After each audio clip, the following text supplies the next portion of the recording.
Good morning, everybody. Good morning, sir.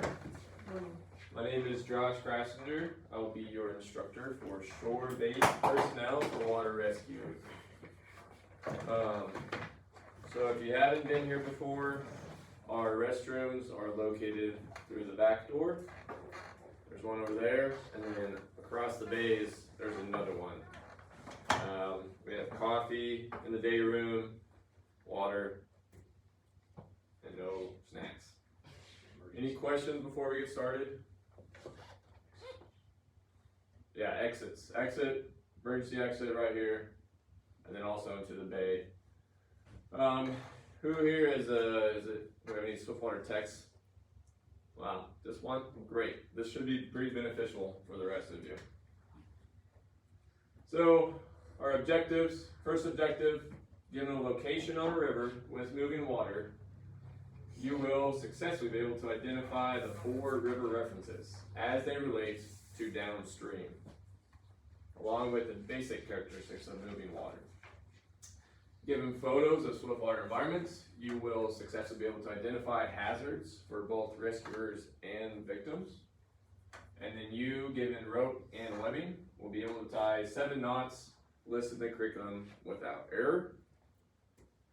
And then we'll do throw bags. So given a throw bag and a viable victim in moving water, which we'll have to change to out here on the pad, just based on logistics, but we'll have somebody walking and I'll simulate it. You will be able to successfully perform a shore-based rescue using a throw bag. Presented with victims in the water, you will successfully identify what state the victim is in and what rescue the victim requires. Finally, we will review a local pre-plan and understand how and why to pre-plan hazard sites. Forgot to add, about every hour or so we'll take a 10 to 15 minute break to give you guys a break and use the restroom and whatnot.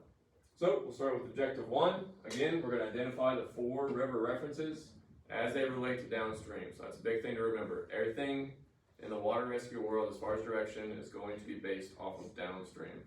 It's you, imagine yourself in the river looking down. It's not up, it's not left, right, north, south, west. It's always you facing downstream. It can get a little confusing when we start switching sides and you're looking up and down, but I would remember that if there's any test questions later. So we'll talk about the river references and then again the basic characteristics of moving water. So here's a couple pictures of a local site, Kinser Bridge, that we're all familiar with. So per NFPA, swift water is defined as moving more than 1 knot, just 1.15 miles per hour. So very slow as far as water speed goes. But when we're talking about swift water, it's pretty much anything more than just standing water. So we have somebody drive out here on 125 and they get stuck in high water. That's not a swift water rescue, it's standing water. If there happen to be a slow current, per the definition, that is going to be swift water rescue. And this just showing the difference between at about 4 feet at Kinser Bridge, the water's not moving hardly at all. If anything, just slightly upstream sometimes, based on the level and the weather. And then this is about 17 feet, and the water's moving pretty decently through there when it's up that high.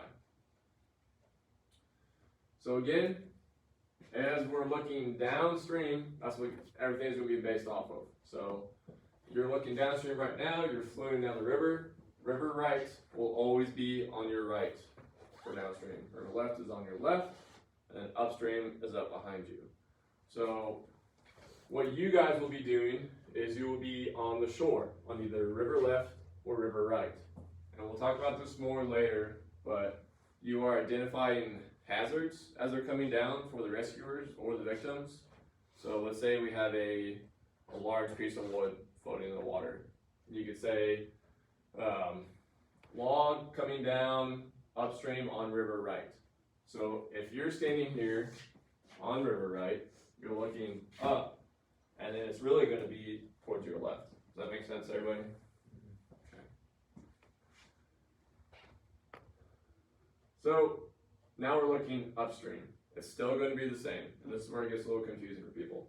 So you see we have a crew coming downstream, they're coming into a downstream B on the raft. So we're obviously looking upstream now, downstream is behind us, if we're looking this way, but now our left is actually river right, based on the rescuers right, so they're coming down, and then the opposite is river left. So we're talking a little bit about hydrology, so how the water moves in different parts of the river. So this is a good part to remember as well. Water is always going to be fastest at the center and top of the river, as well as the outside of the bends. Okay, so that's just due to friction, lack of friction. Same thing with hose, right? When we have water moving through hose, it's going to be slowest on the outside of the hose, and it's going to be fastest right in the middle of the hose. Same thing with the river. You just cut that hose in half, and now your fastest is the middle top. Does that make sense? So same thing. We're just dealing with friction. Now it's in a big river rather than a hose. And then on the bends, think of NASCAR, right? So the water's gonna be fastest going up on the outside of the bends. And why that's important for us is that's gonna help us kind of figure out where victims might be. Okay, so sometimes they get pushed out if they're in the main channel. They're coming down here straight, and then it hits that bend. There's a good chance they may get stuck if there's a strainer over here in this outside bend, right? Because the water's pushing them towards that outside corner. So that's a good spot for us to look.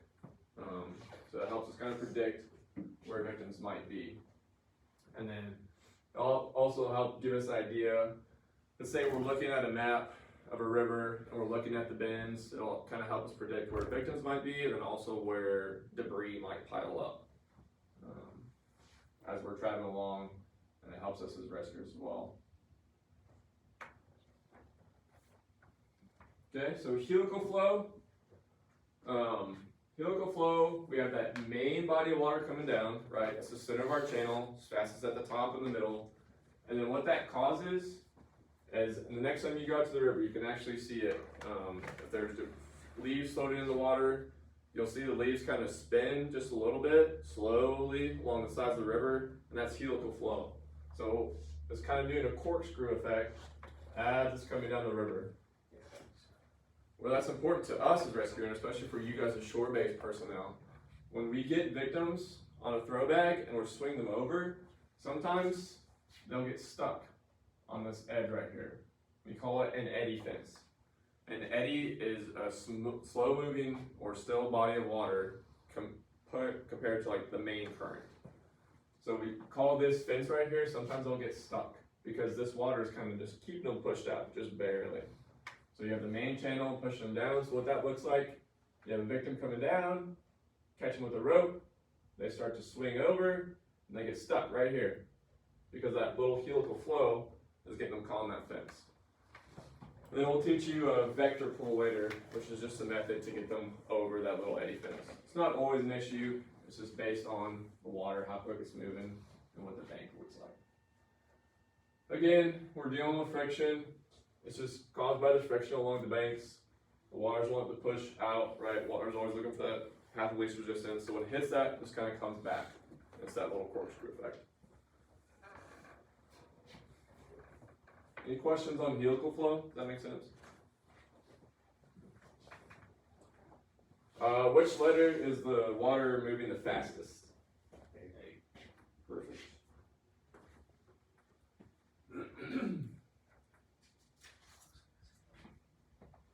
Just a moment, sorry.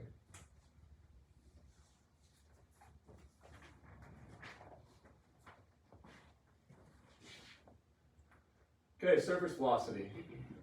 This is a chart that we can use, you guys can use as shore-based personnel, and that we use to help with a lot of stuff. Mostly based off of basing where victims might be based on their current river conditions. Okay, so what we can do, we can go to a bridge, or we can just do it from the shore, but a bridge is the easiest. We mark out 100 feet visually, it's not an exact science, and then we're going to drop an object. So we drop a stick, and then we count how long it takes to hit that 100-foot mark. Okay, so I'm standing on top of the bridge, I drop a stick. 1, 2, 3, 4, 5. It hits that 100-foot mark at 5 seconds. Okay, so what that's going to tell us is it's moving at 20 feet a second, 13.6 miles per hour. And then now what we can do based off of that is we can set a square or a block to search. Okay, so well, let's say it's on the other side, so it takes 100 seconds. It's moving less than a mile per hour. So what that helps us with is we can be, hey, the victim was last seen here at 6 o'clock this evening. They were seen, confirmed by a witness here at 6 o'clock. The water's moving at 20 feet a second, or 13.6 miles per hour. They're seen 30 minutes ago. Okay, so now we can block off 8 or 9 miles, pick a bridge or something way downstream if the water's moving quick, and then now we have a block to search. We can say we're going to search inside here based off of these calculations, and then because we can't search the whole entire river, right? We have to set parameters somewhere. We can be, hey, we're going to search a little bit upstream, and we're going to search 8 miles downstream. We're going to get a crew down there, whether that's PD, whether that's an engine crew, whoever, conservation, whoever's available. So that's the big thing we use that chart for. So now we're going to talk about features in the water. Where this is important for you guys, it helps you predict where debris and, more importantly, our victims might go. So again, water's going to find the path of least resistance. This is a super nice textbook photo of a downstream V. So this is downstream, right? This is upstream. This is the main channel of water. So we have some eddies over here. Again, and we'll talk about this a little bit more later. But eddies are where the water pulls up and it kind of comes back. So you see this main channel coming down. Eddies are the water kind of pulls and it's just kind of spinning and just kind of sitting there on both sides. That's due to these rocks here, and then there's eddy here and an eddy here, where the water just kind of comes back. Based on those eddies, the water's going to keep moving through here, and then this downstream V occurs when there's 2 obstructions in the water, and the water's going to move between it, right? So we're coming down, the water's coming down, and it moves between those 2 obstructions. As the water's going that way, so are our victims, and so are obstructions, or strainers rather, stuff that's floating in the water. So based on this, if we have somebody in the main channel coming down, you don't really want to be right at the downstream V, because the water's going to pick up in speed there as well. So we can be just downstream of that, and we know that they're going to kick out right here, right? So there's a crew and a downstream V, and then you can see it. And again, that downstream V, as we're facing downstream, it's going to have the open V towards you, as opposed to the bottom of the V, which is an upstream V. Okay, so now, again, we're looking downstream in this photo, river left, river right, and here we have an upstream V. It's just the opposite. Rather than 2 obstacles that the water is going in between, it's 1 that the water is kicking around. If you ever fall in the water as a shore-based personnel, if you're in the water, downstream V's are good because we can go through them and we can get kicked out. Upstream V's are bad. They're bad for us, they're bad for victims because we get pinned on them, and then if you're truly pinned, then the water just keeps pushing you, and it pushes your head underwater and you drown. So, downstream V's, good for us and victims, upstream V's, bad. Okay, eddy. So real quick, what do we have up here? Yep, perfect. And then you can kind of see what's this right here, between these 2? See the shape? We got downstream V, yep. Same thing on this side, another downstream V over here. So based off of this large obstruction of water, the large rock, right? So we have a big downstream V over here, and then behind it, we have an eddy. So eddies are a good thing for us because eddies are stable water that we can sit in. We can float in them. As rescuers, We shoot for those if we have a victim with us, if we're in a raft or a boat, to where we need to stop. If you're swimming and you need a break, we're looking for eddies. Eddies are our safe space, kind of like a wildland fire, where our safety zones. The eddies are our safety zones. Sometimes victims will be stuck in these eddies to where we need to be able to get to them somehow. What's tricky is usually, because it's an eddy, we know that there's going to be water moving in either both sides or one side that's moving quickly. Does that make sense to everybody?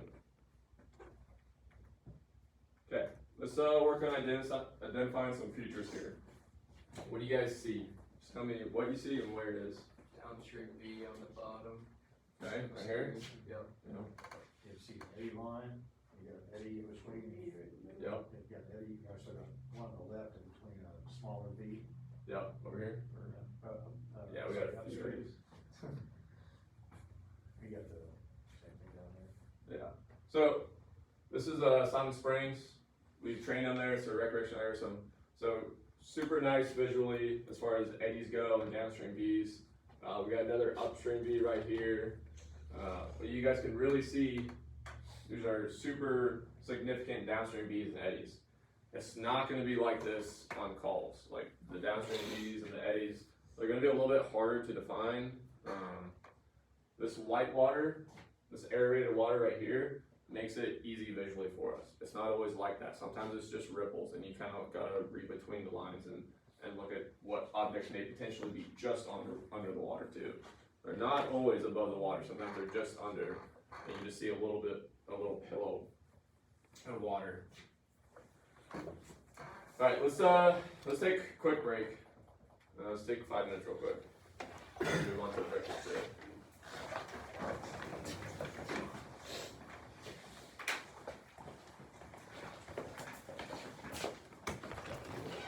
I say so.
Okay, welcome back, everybody.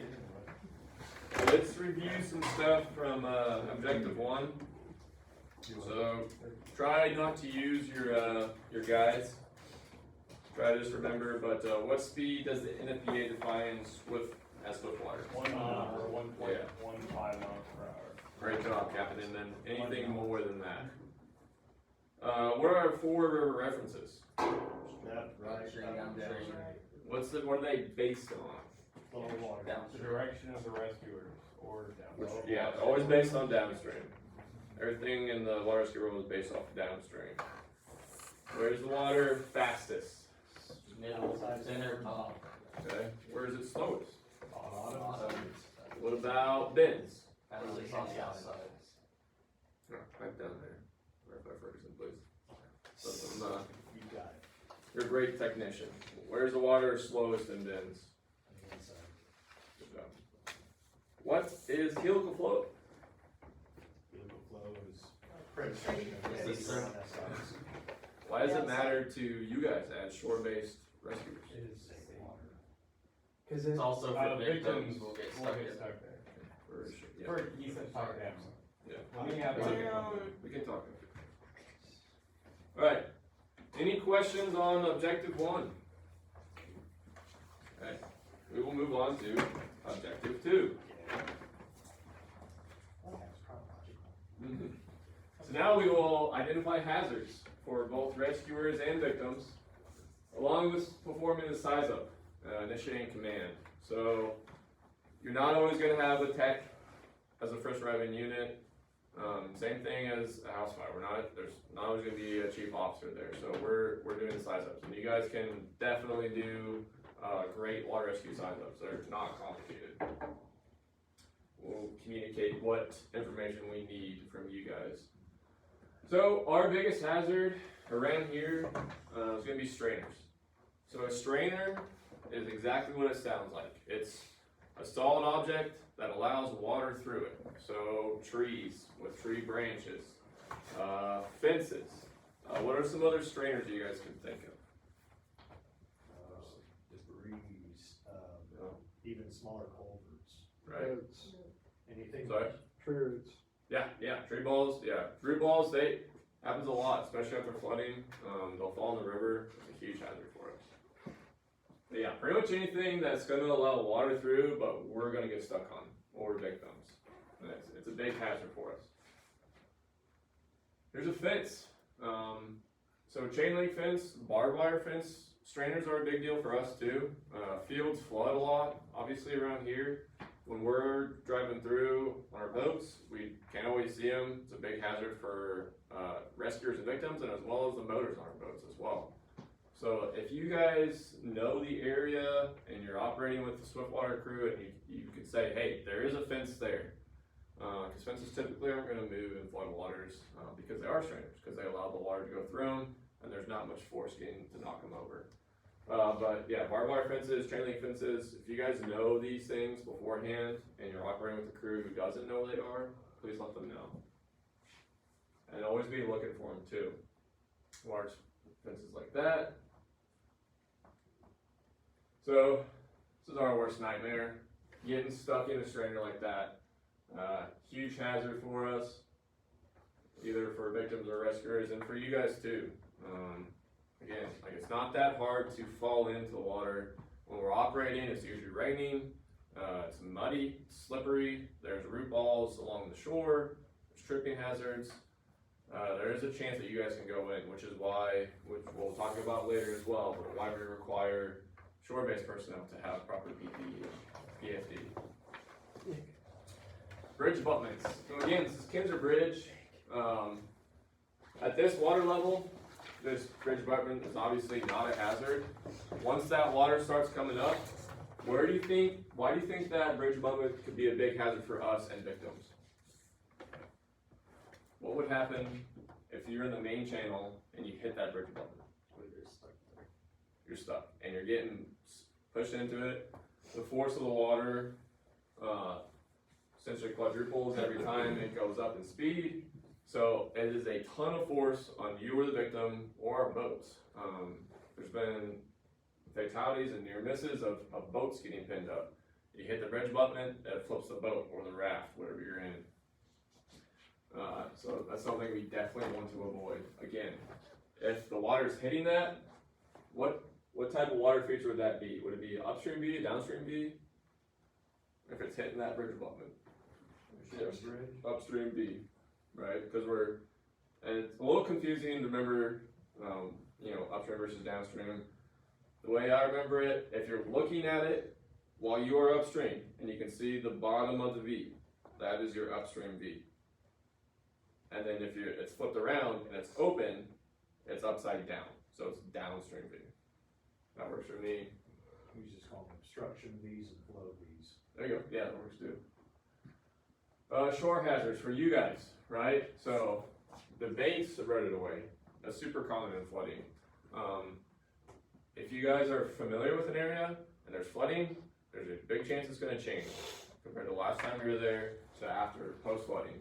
Either the bank gets eroded away, or trees are down, there's new hazards, maybe there's a car that got washed down, or a propane tank, who knows. But slippery rocks, as you guys, so this is a totally acceptable spot for you guys to operate in as shore-based rescuers, as long as you have the appropriate PPE. The PPE for you guys is going to essentially look the same, except without the dry suits. But there's lots of hazards in that area, so your foot can get stuck in those rocks. Those rocks are slippery. Don't underestimate these tripping and fall hazards that you guys are going to come across as shore-based. Okay, so your initial size up. So you guys are operating as an engine company. The water rescue team is 10 minutes out, and they need a size up from you guys. This is essentially what we want. Keep it simple. just like our fire size ups. So number one, your location. We need to figure out where to go, obviously. Same thing with any other call. Update, so especially with water rescue calls, the location changes sometimes multiple times while we're en route, and then once we get there, we figure out we need to be somewhere else. So what is your location as you're giving the size up? That's important to us too, because we also are sometimes familiar with the river and how it changes. So we know that like where you might be is a slow spot or it's a fast spot just based on previous calls. Victim location. Most of the time, we don't have eyes on the victim for water rescue calls. When we do, it's awesome. It makes our job a lot easier. But I would say like 80% of the time, at least, there's an initial search, or we're searching the entire time for the victim. Are they stable or are they moving? So water rescue call B-Shift had 1 or 2 ago. Those victims were stable. They were uninjured. There's three victims on top of a tree in the main channel of the river. They're elevated, but they're stable. They weren't moving. They were medically stable as well. No injuries. It was normal temperatures that day. I think it was like in the 70s or 80s, but not too hot, not too cold. Hypothermia is a big concern, which we'll talk about again later. So, are they stable as far as movement, and then are they stable as far as the medical side goes? Those are the things we need to know if you have eyes on them. If they are moving, stay with them. Start tracking them, and give us updates. And then we need to get an idea of that water speed as well. Another big thing for us is access. So is this going to be access for only techs and the raft, or can we launch our boats? We can carry our boats shorter distances, just with the weight of the motors. We can't carry them super far, but a few hundred feet it's getting on the long side of how long we're able to carry our boats. So that's something you guys can be looking out for. That's something we are looking for as we're going to the call. We're looking for access. So bridges, roadways, if we know there's a ramp in the area, if we ran calls in that area before and we've talked to the property owners, they give us permission that we can use for access.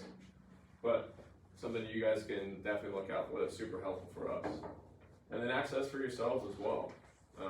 Sometimes we're not able to get our shore-based personnel where we need them. Sometimes it's the bank is too steep, or there's too many trees to where you couldn't even get a throw bag out. Sometimes it's like a spotter only position. So be thinking of that stuff too. Water behavior. Just say fast moving, slow moving, or still water. Don't worry about numbers. Don't worry about any of that terminology. And we'll probably have a good idea of the water behavior just based on, calls ran or previous calls in the area, but just tell us, is it fast? Is it slow? Is it still? And then if we don't have eyes on the victim, something you guys can do immediately, let's say we get there, there's nobody in the area, or there's a witness, or like, I saw them floating down a couple minutes ago. Perfect.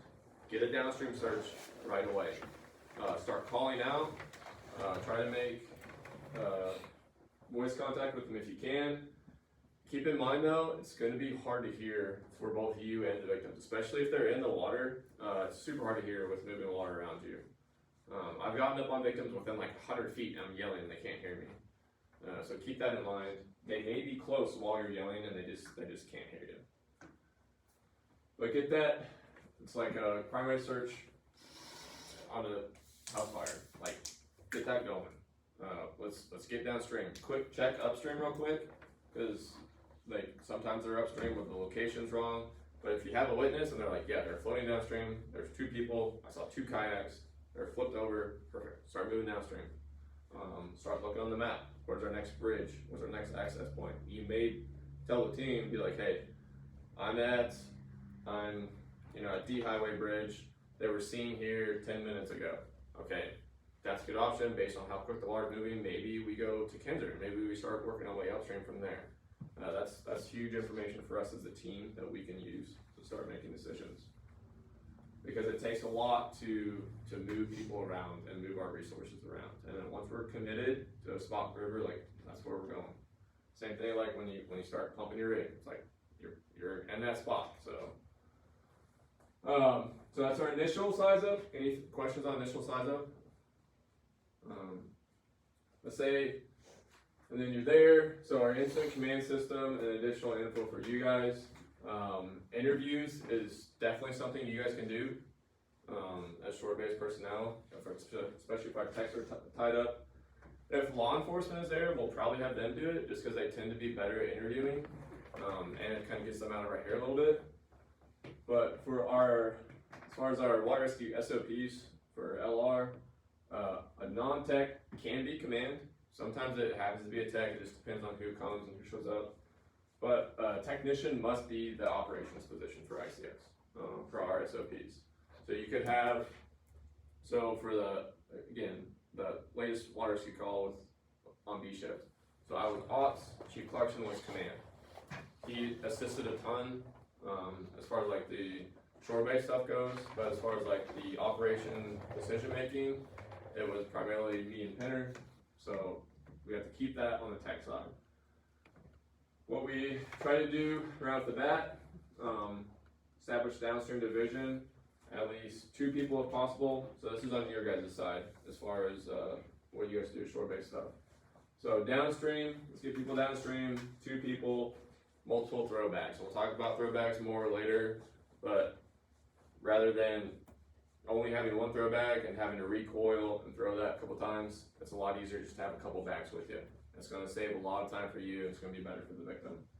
So if we get a couple people down there with say 4 throwbacks, that's ideal.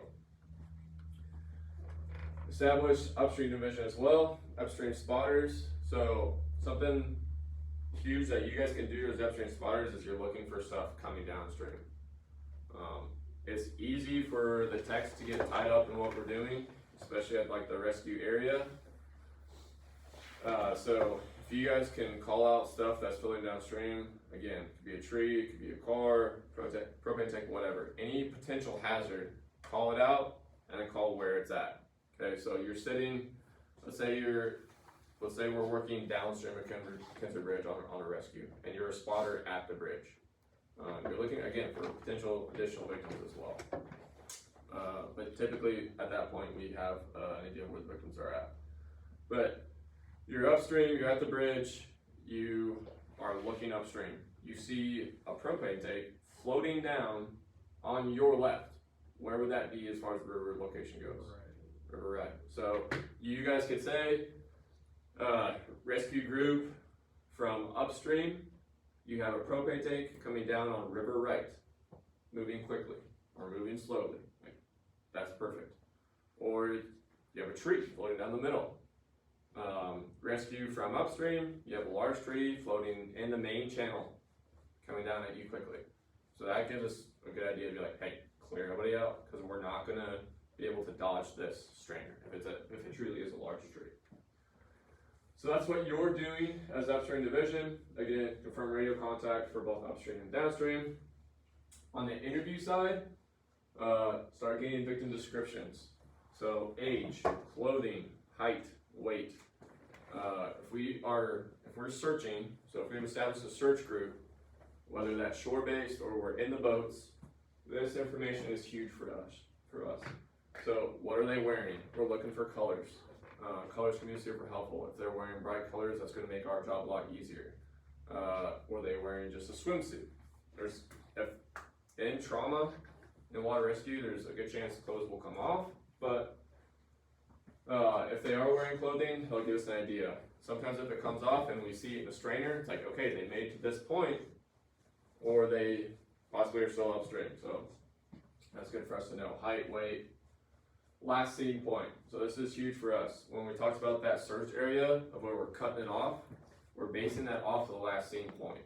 So whether it's from us or from a witness, it's typically a witness or a reported location, that last seen point, and in conjunction with the speed chart that I showed you guys earlier, the river velocity, let's say it's moving at 5 miles per hour, they were last seen here an hour ago, that gives us a box to search in, right? Witness versus unwitnessed. So they saw them go in, they saw somebody fall in the water, or they saw somebody floating down versus, hey, I think I heard somebody screaming, or I think I saw a car driving in the water, I'm not totally sure. Or another call we had recently was they were with a group, they got separated, and they didn't show up at the time that they're supposed to. That's an unwitnessed victim location, right? So it's like, this is where they should be, they started here, we don't know where they're at, they may be somewhere between here and here. So those are really tricky for us. Times, again, water speed we talked about. Separate witnesses for interviews. It's just basic interviewing. If you interview a group of people, let's say they're all partying together, they had one friend that got too drunk and they got separated and they floated downstream. If you interview them as a group, they're gonna be like, oh yeah. They're gonna kind of feed off each other and they're gonna start agreeing with each other, rather than if you separate them and three of them can say that he was wearing red shorts and then there's somebody else was saying he was wearing blue. So they tend to just agree with each other on everything if they're in a group. Start additional EMS units if needed. Same thing, like on the fire side, we have multiple victims, we have multiple patients, we need multiple EMS units. Better start them than not need them. Okay. Some review questions. Name three common swift water hazards. Strainers, huge, yeah. Yeah, bridge abutments. Unstable shoreline. Yeah, unstable shoreline, perfect, great job. What information should you guys include in your initial size up? You're the first arriving engine company. Your location, Yep, water speed. yep, huge. Cool. What ICS roles are established in a water rescue? So what do techs need to be? Operations. What does command have to be operations? Or sorry, does command need to be a technician? No. Okay. But it also can't be, it's relevant, right? So the hot zone, so in the water, that needs to be techs. The warm zone, shore-based, can be you guys or techs, either one. And then anybody who doesn't have the appropriate PPE needs to be in the cold zone. And we'll talk about more, but absolutely no turnout gear on water rescue scenes as well, because they can drown you, water catching inside. Any questions on section 2? Alright, we'll move on to 3, knots. So we're going to talk about some basic knots. Most of you guys should be familiar with. If not, if so, this would be a good review. So we'll watch a quick video on how to tie a figure 8. Stand by, please.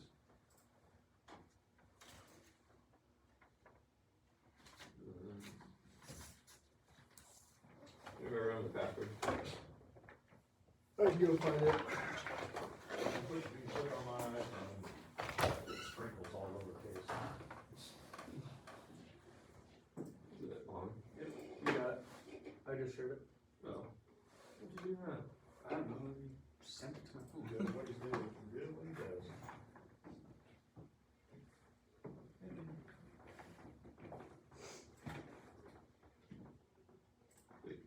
Thank you.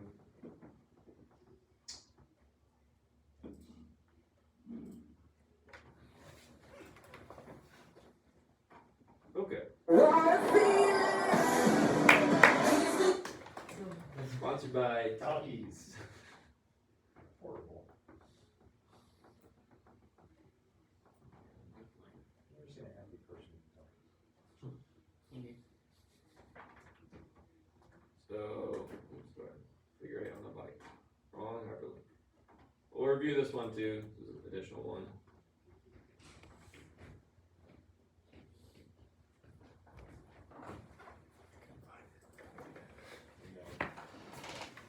So figure 8 on the bite, take your bite, you wrap around your standing end, 2 turns around that, up through that hole, tighten it down. And for us, we are still doing stopper knots, safety knots as well on our figure 8 on the bite, so just remember that. Leave enough.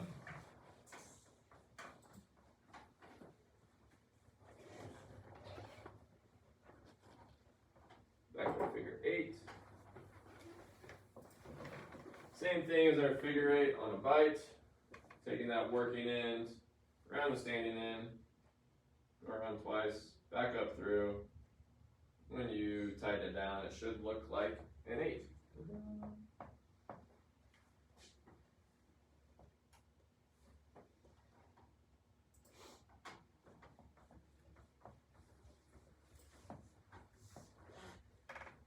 Okay, there's our figure 8 on a bite with a single fisherman as a stopper knot.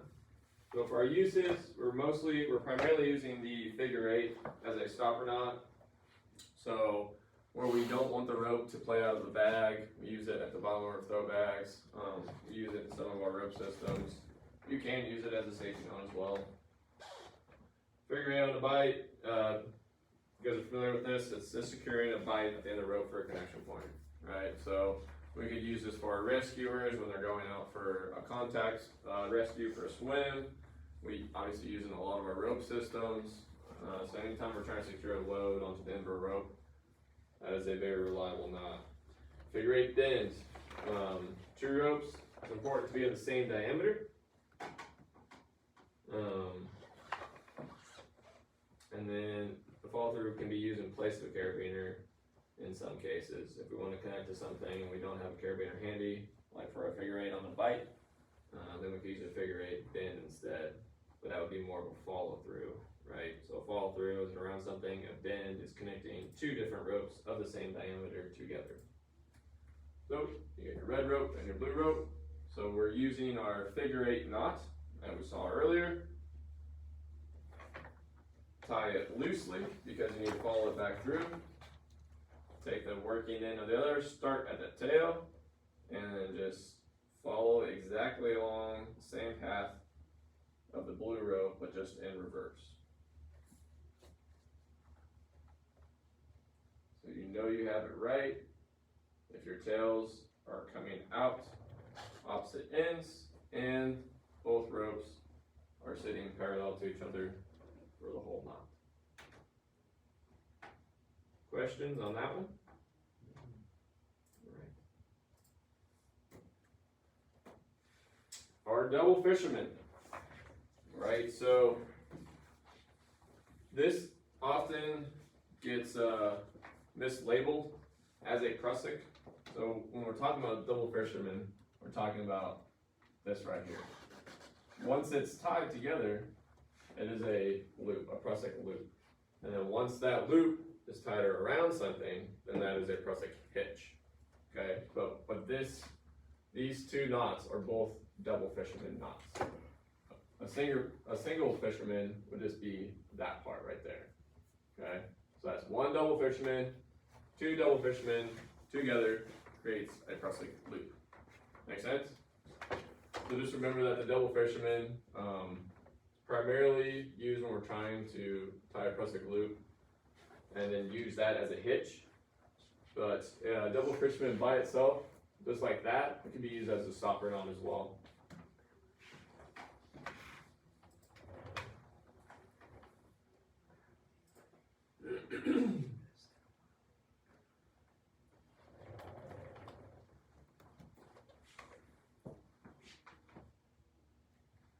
Double fisherman's bend.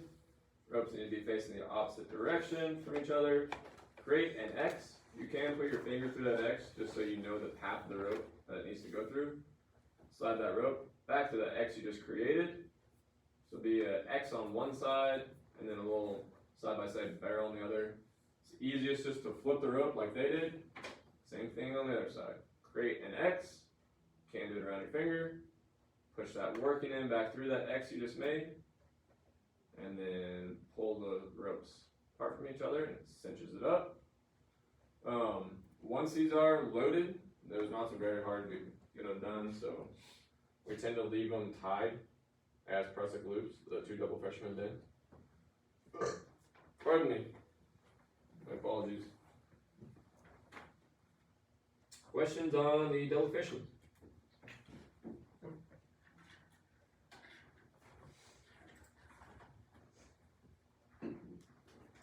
And we have our prusik hitch, right? So, quick review. What is this right here? These double fishermen.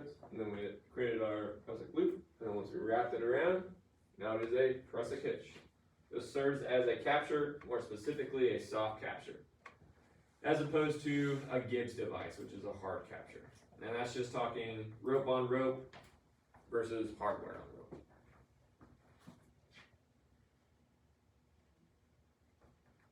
So you take that prusik loop, you roll it around 3 times, cinch it up, and remember your horseshoe needs to be on the outside. So sometimes people get confused, they stick that horseshoe on the inside. We want that horseshoe on the outside because this capture is just based on friction, right?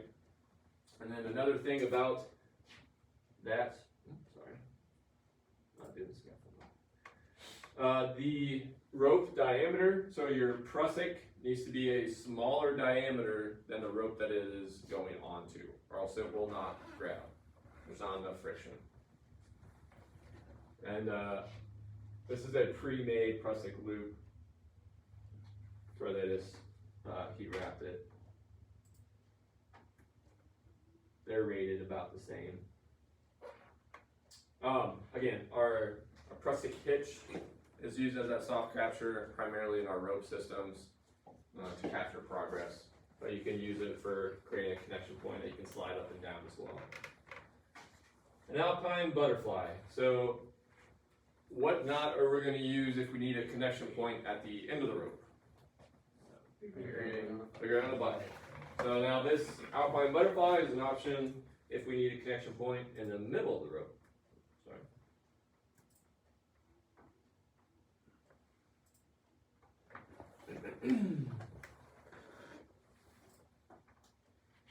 This one's tricky to learn. There's a couple different ways of tying it. I use a different method, which I'll show you guys later, but this is one method where you wrap around twice, and then you take that bite, you flip it back up through. The downside to this method, if you need that bite in a very specific spot, this is going to be really tricky to do that. It is possible, but I'll teach you guys a method later where you take that bite, do 2 twists, you hold that bite the whole time, flip it back up around, and back up through the hole.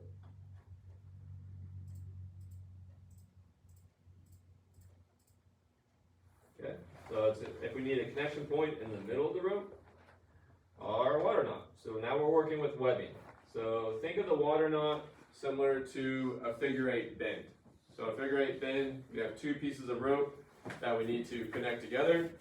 So water knot, we have 2 ends of webbing. Typically, it's going to be the same piece of webbing that we're trying to create a loop. You can connect 2 different pieces of webbing together as well.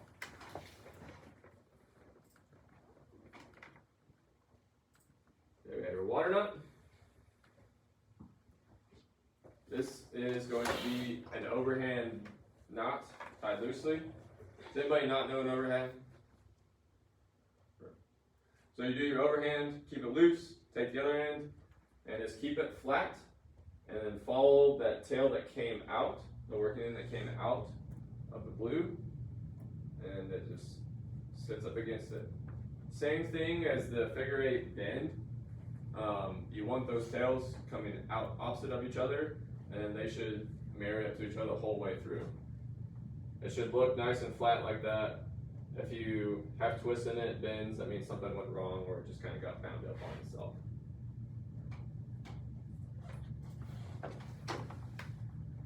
Okay. Any questions on the knots? Okay, let's take a 10-minute break. I'm going to get our rope and webbing, and we're going to practice those knots.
Hello.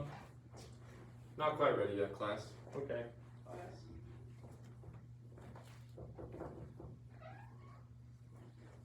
Now we can make that blue chart.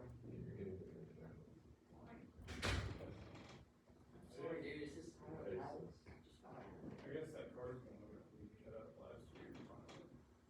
Finally gone.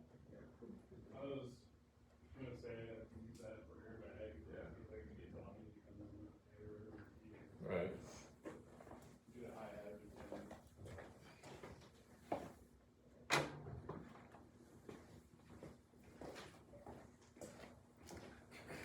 Not really done. Thank you for providing me a rope. Yes. Thank you for providing yourself.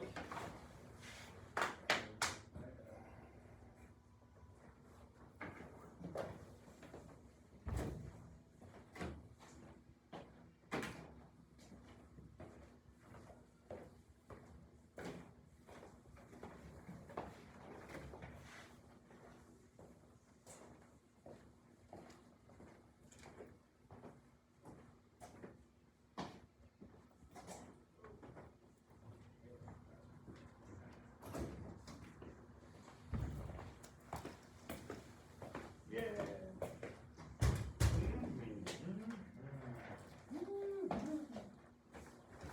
I sure do like that. Oh my goodness.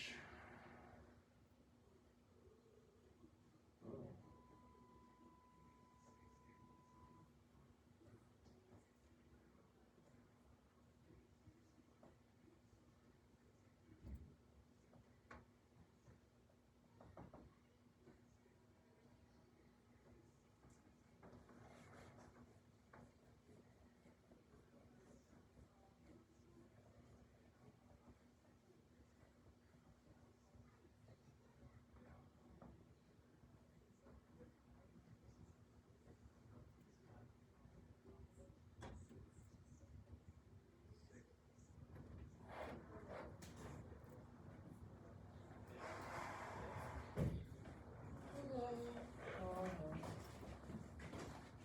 Or I don't know, ask Henry.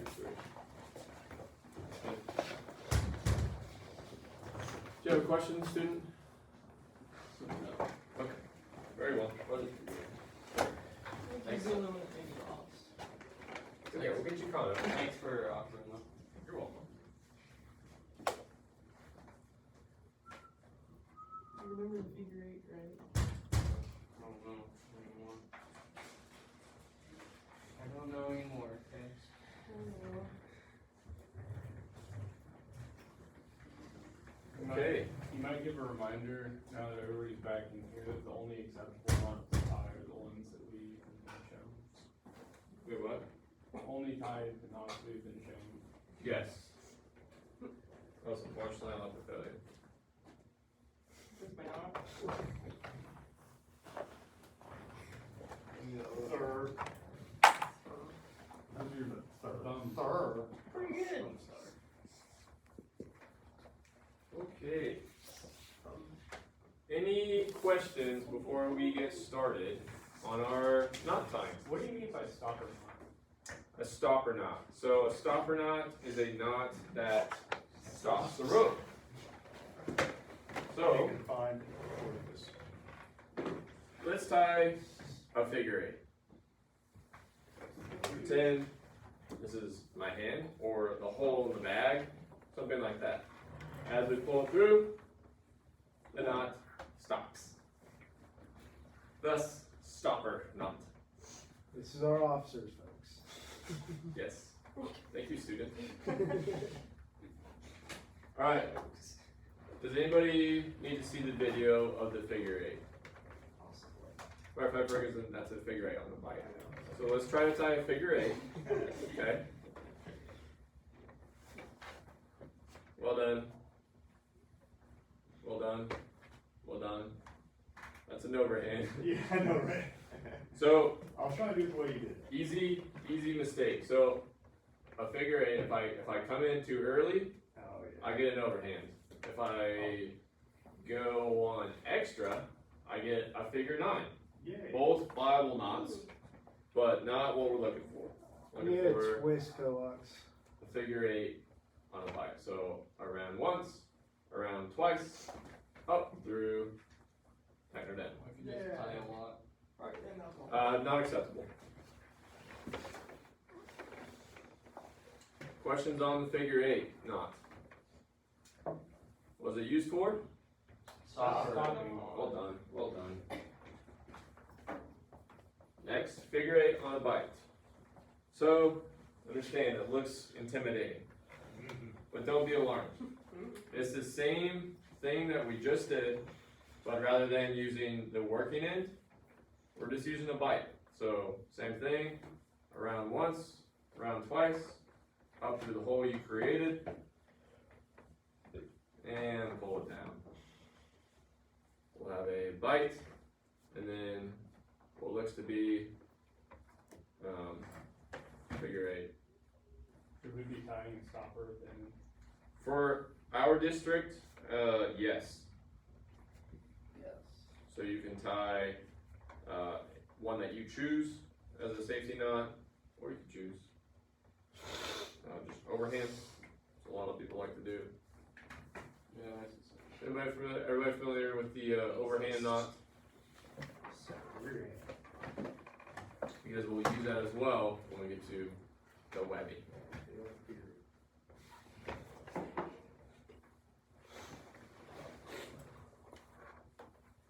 Well done, everybody. Figure 8, bend. Okay? So, can somebody tell me the difference between a figure 8 bend and a figure 8 follow through? Follow through is to attach bend. Yeah. So, if anybody in here, a follow through is to attach, the rope to something. Bend is to connect two pieces of rope together. So here we're going to do a bend. Just use both ends of the piece of pressure cord I provided. We'll pretend those are two different pieces of rope. So again, you're just tying a loose figure 8 on one side, and then you take the other, go in through where that tail came out, or the working end, and follow it back through.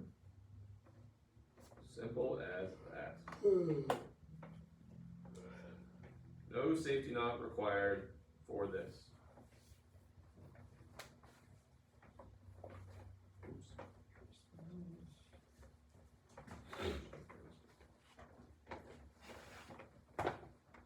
When you are finished, it'll look like a figure 8. Well done, Captain Niven. Thank you. Firefighter Gregson, I'm unable to see the knot if your hand is over it. Yes. Well done. Well done.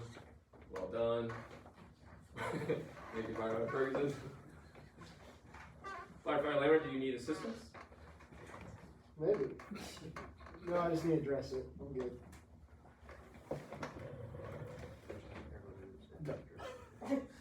Okay. Everybody, let's pause. And we're going to work with Firefighter Lambert all day.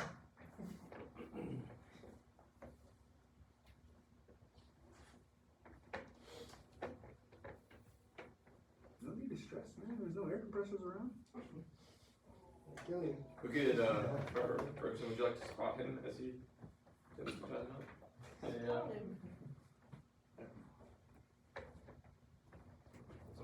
Instructor, please open it.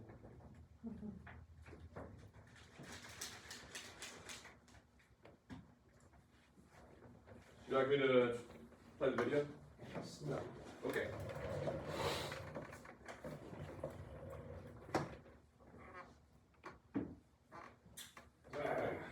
Yes.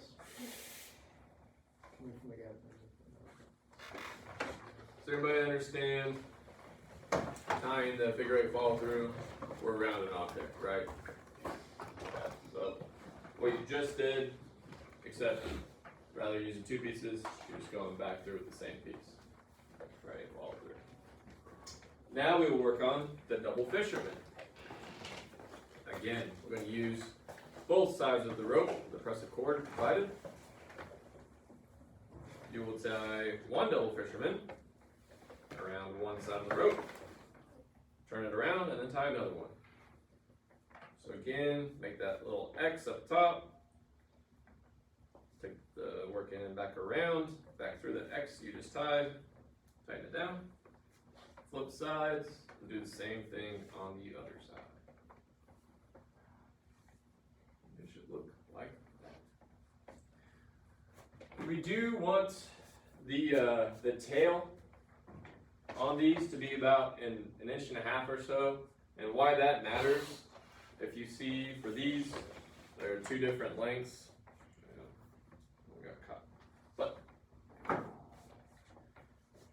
see how the teal colored blue-green one is longer than the red one, and then that matters because when we use them as soft captures, one's shorter than the other, so we can have them one in front of the other.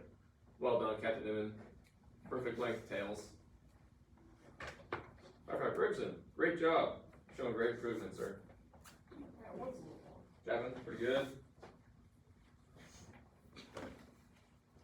Well done.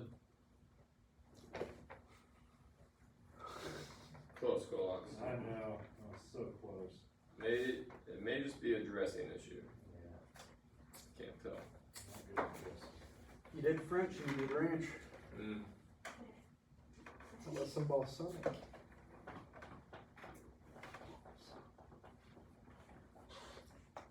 As we're practicing, any questions on any of the material we've covered so far?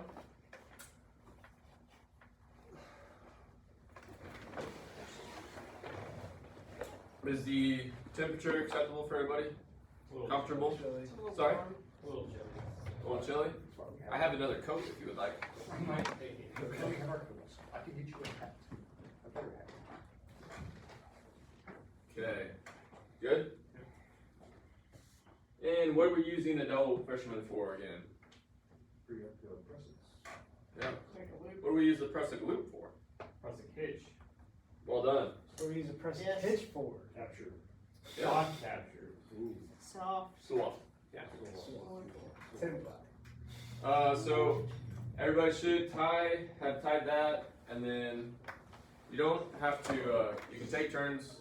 Again, in theory, we need a larger diameter rope, but you can just trade with a partner and just practice wrapping it. So when we practice wrapping it, we do have 6 people, so it should be enough for everybody to partner up. It's alright, it's gonna be a partner. Yeah. So again, we're looking for 3 wraps around the other rope, and you want that horseshoe on the outside, and you want it clean like that. If it's not clean, it won't bite correctly, and we won't get the friction we need. For this, it's not going to bite correctly because these are the same diameter again. But in theory, also nice little tip. When you're wrapping it, if you just offset that knot a little bit, it won't be in your way when you're wrapping. So when you tighten it down, it'll be out of your way. If you just, rather than wrapping with the knot, if you just offset that knot and then get a little bite. Offset your knot. So we're offsetting that double fisher. You don't have to offset it, but it does make it a little bit easier.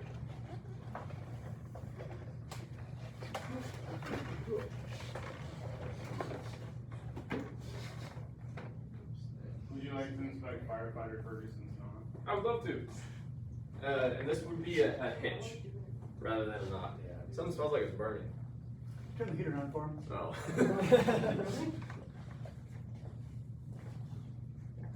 Yeah, once it's cleaned up, that looks great. Well done. Well done offsetting your knot. And the reason that we offset it is because once we put a carabiner on this hitch, we don't want to load the knot itself, right? Because the knot, as you all know from Fire 1 and 2, is the weakest point in the rope. The knot is the weakest point because of all the bends. The rope is strongest when it's in straight. Would you mind inspecting my knot? Yeah, looks good. Oh, bless you, thank you. Yeah.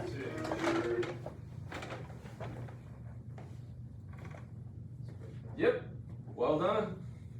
Instructor, I gotta do a business. Okay, just a minute. You all are quick learners. All right, ready to move on, everybody? I think firefighter Ferguson could use one more shot at this. Sure.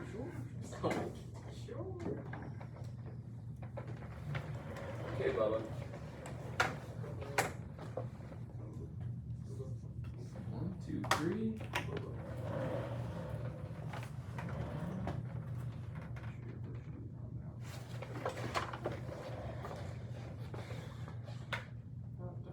Not quite. Let's clean that up a little bit. Looks good. Looks good.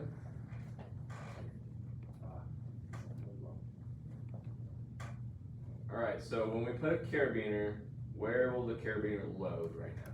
On the. It will load on the knob, which is not what we want. Ah, That's not. So good. again, you can offset it when you wrap it, or when you get to this point, just like Captain Emma's Moon is doing, you can kind of roll it to move that knot out of the way, so it's not loaded. All right. Well done. The Alpine Butterfly. Okay. So again, if you know this knot already and you have a certain method of tying it, go for it. Otherwise, I'll demonstrate the way I do it. It's superior because it's better. Okay, so for those of you that are wanting to see a demonstration, you can look up here. So start with the bite, just like we would start a figure 8 on the bite. Loosely hold the working and standing end below the bite. We're going to do 2 twists. As you twist, make sure that the standing and working end that you're holding with your thumb and index finger stay parallel to each other. And when you do the 2 twists, you'll see that twist in between. If you separate that, that's where you're going to want to push your bite through. So we're going to take our bite down and up through that hole, the twist we created. Pull it through, pull on both ends. Perfect Alpine Butterfly firefighter person. Well done, Chapman. To clean up, you can just push it out a little bit, and then visually, when we're going through and doing our safety checks, looks like you, perfect. A little bit of a twist, but that's all right. That was cleaned up a little bit, right? It's a functional knot. It's a functional knot and a clean knot. We want both.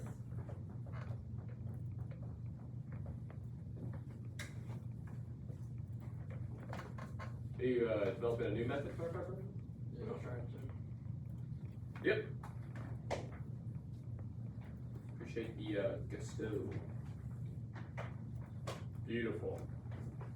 Wow, 2. Yeah. Overachiever. Yeah. Failed. Alright. Well done, everybody. Let's look at a water knot. Is everybody good with a overhand knot? Okay, so again, our water knot is just 2 overhands tied together. So, an overhand bend, it would be another way of calling it. What's nice about webbing, when it's manufactured, it has the stitching on one side, right? And no stitching on the other for most webbing. And what I like to do is tie that overhand, whatever you have sticking out. Bless you, sir. Thank you. Stitching goes with stitching, not stitching goes with not stitching, right? So if you follow that the whole way through, it ensures a flat, clean knot. Watch our knot.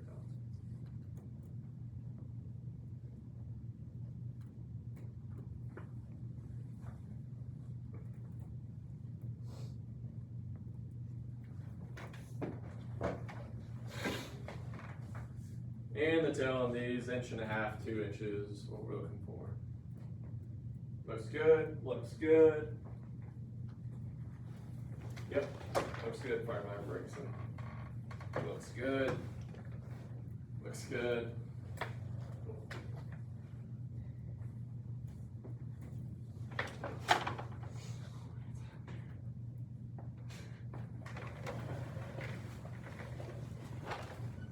I'm alright. I have long tails. Yes, you do, but the knot is good. Looks good.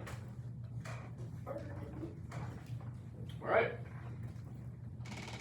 I don't know if I touched on it earlier, in case I didn't. So we're tying a water knot to create a loop of webbing.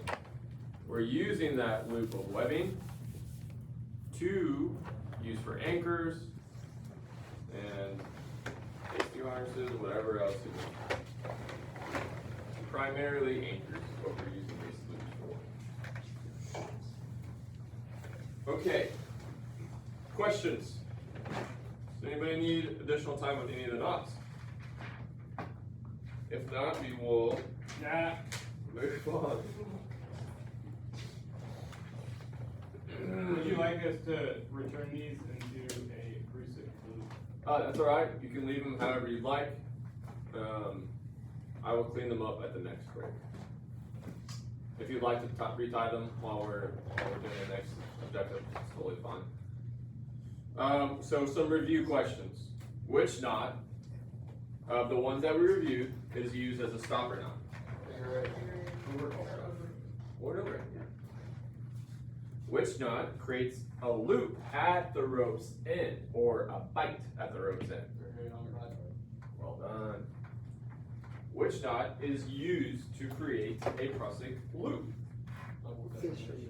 Nice. Which knot, and there's more than one answer for this, joins two ropes together? Water knot. So that'd be webbing. Good. Great question. Figure 8 bends. Well done, firefighter captain, firefighter of the year. You could use a double fisherman as well. But a figure 8 on a bend is rated a bit higher than a double fisherman as far as retaining the rope strength, right? Because every time we tie a knot, we're reducing some of the rope strength, and then knots are rated based on that. Okay. Is everybody ready to move on to objective 4? Okay.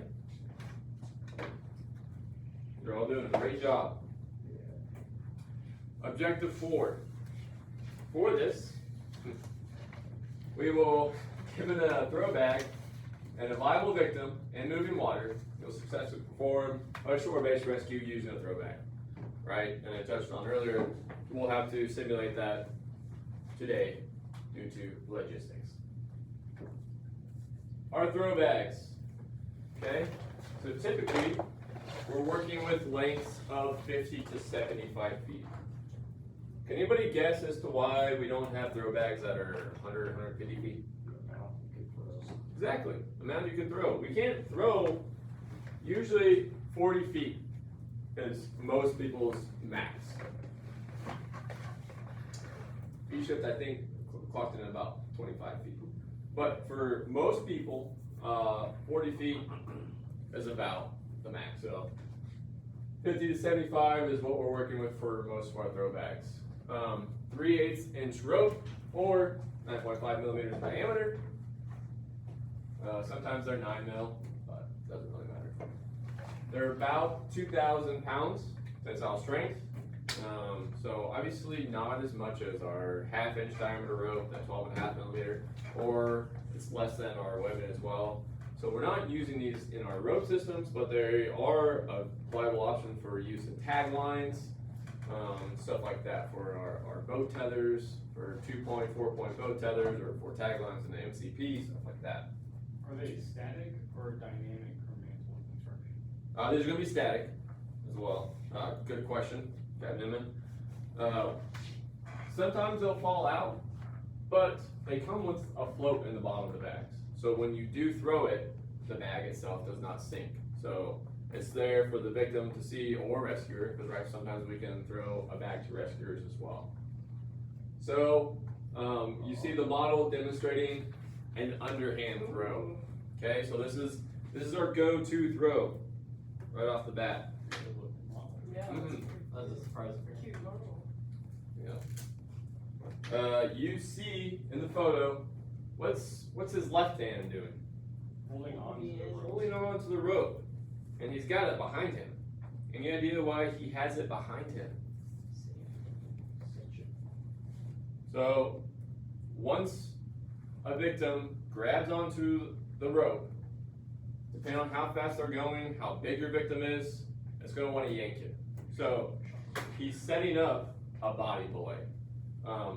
We keep this end of the rope clean, right? So no stopper knot. That way, if you get hung up and you have to let go, the worst thing that happens is you get a little bit of rope burn and it runs off you. You don't want that to get caught on you. And we're gonna keep this on our downstream side, right? So I'm set up right now to throw, and I'm on river right.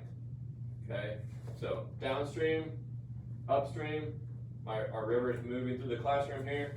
I throw the bag, I get ready to belay the victim in, to bring the victim in. Something happens, I let the rope blow out. And then when it's loaded, it's pulling on this side. Rather than if I had it flipped,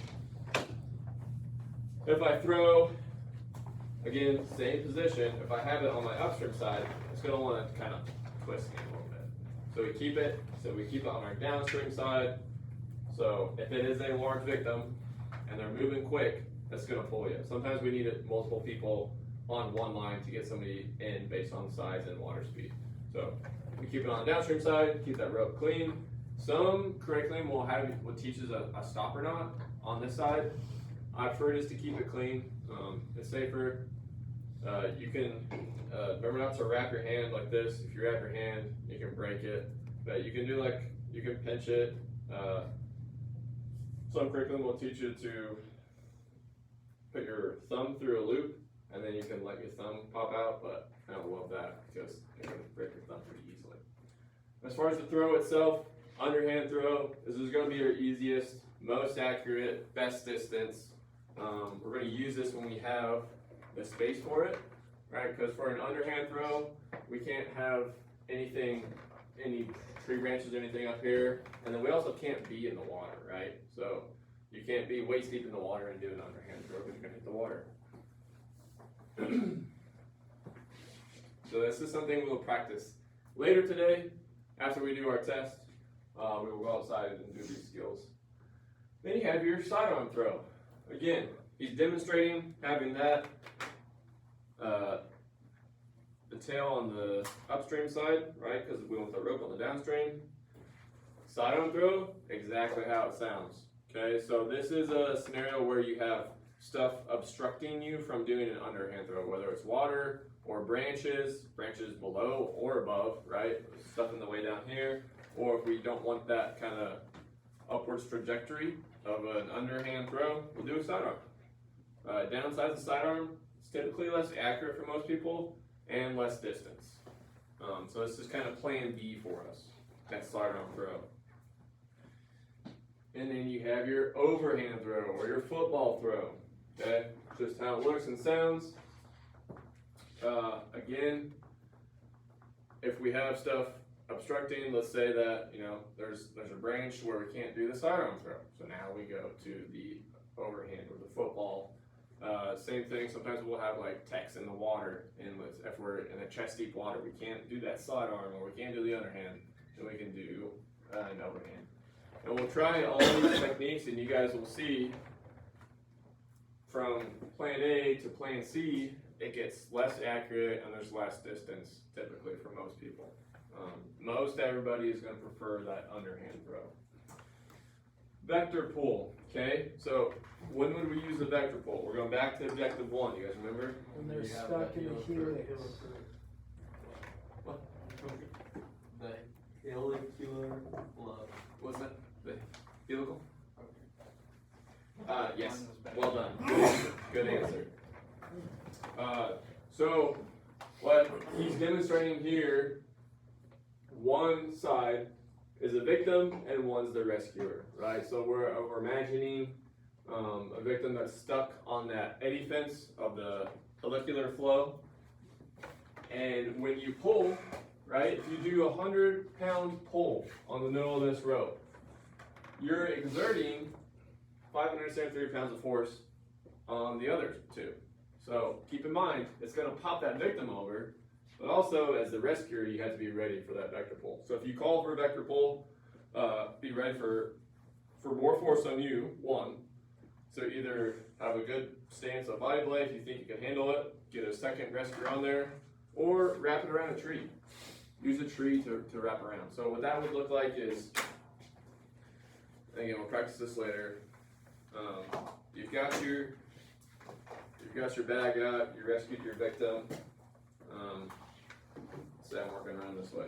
You could just walk around this tree before it's loaded, loaded with the vector pull, and then when they do pull, then that tree is taking that 573 pounds of force rather than just you.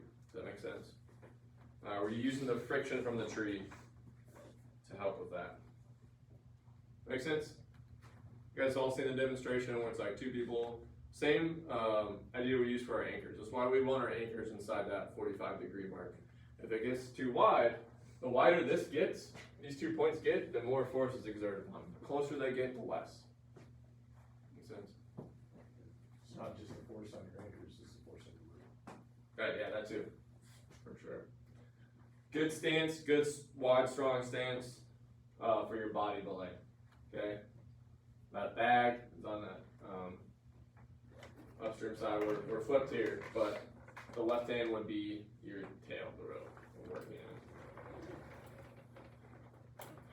So coiling for your second throw. Couple different options. When we throw, it's rope, rope, rope, and then we throw the bag out. Let's say we miss our victim, so now we have to do a second throw. So one option is to do a figure 8 coil. So what that looks like is you're just doing a figure 8 around your arm. Okay, you guys see the 8? So this distance is going to be based off of how much you think you need. So the thing with the figure 8, it does take some practice to kind of get that rhythm down. But just like coiling, extension cord, whatever, don't do it too tight. Like don't flex your wrist too much because you got to be able to pop it off too. Take it and then throw it, and it usually doesn't get tangled. If you do like a twist wrong, there's a chance it's going to get tangled. So that's one option that we will practice. Thank you. Second throws, no matter what, are going to be difficult. So this is why we talked about bringing multiple bags if you're upstream, downstream, especially downstream. It's going to be a lot quicker. You miss that initial throw, drop that rope, second bag's ready to go. Boom. 2 rescuers, 2 ropes at least, if the ropes are available. If you can take more than that, take more than that. Did they used to teach throwing the bag itself? For your first throw? No, for your So second row. So your first throw is going to be the bag. Yeah. So for it to be your second throw, you'd have to recoil all of it. Yeah. So it's an option if you make it there, but typically it's like switched. So that end that you hung onto is going to be the one you throw for your second throw. So I throw my bag, right, and then I go to that figure 8. So that I start doing that figure 8. So now this end that I held onto is now going to be my throwing end. Does that make sense? Other option is coiling, half coil. So we make that throw. As soon as you guys know it's a bad throw, you see it, you know it's not going to make it. It's bad distance, it's offline, whatever. Start coiling your second throw. Either that figure 8, you throw it, go out, shoot. Start coiling, and it's just coiling on the ground, and then you try to keep it neat as possible, and you just pick it up from the ground. So it's a split coil. Okay, and we'll practice that out there as well. Questions?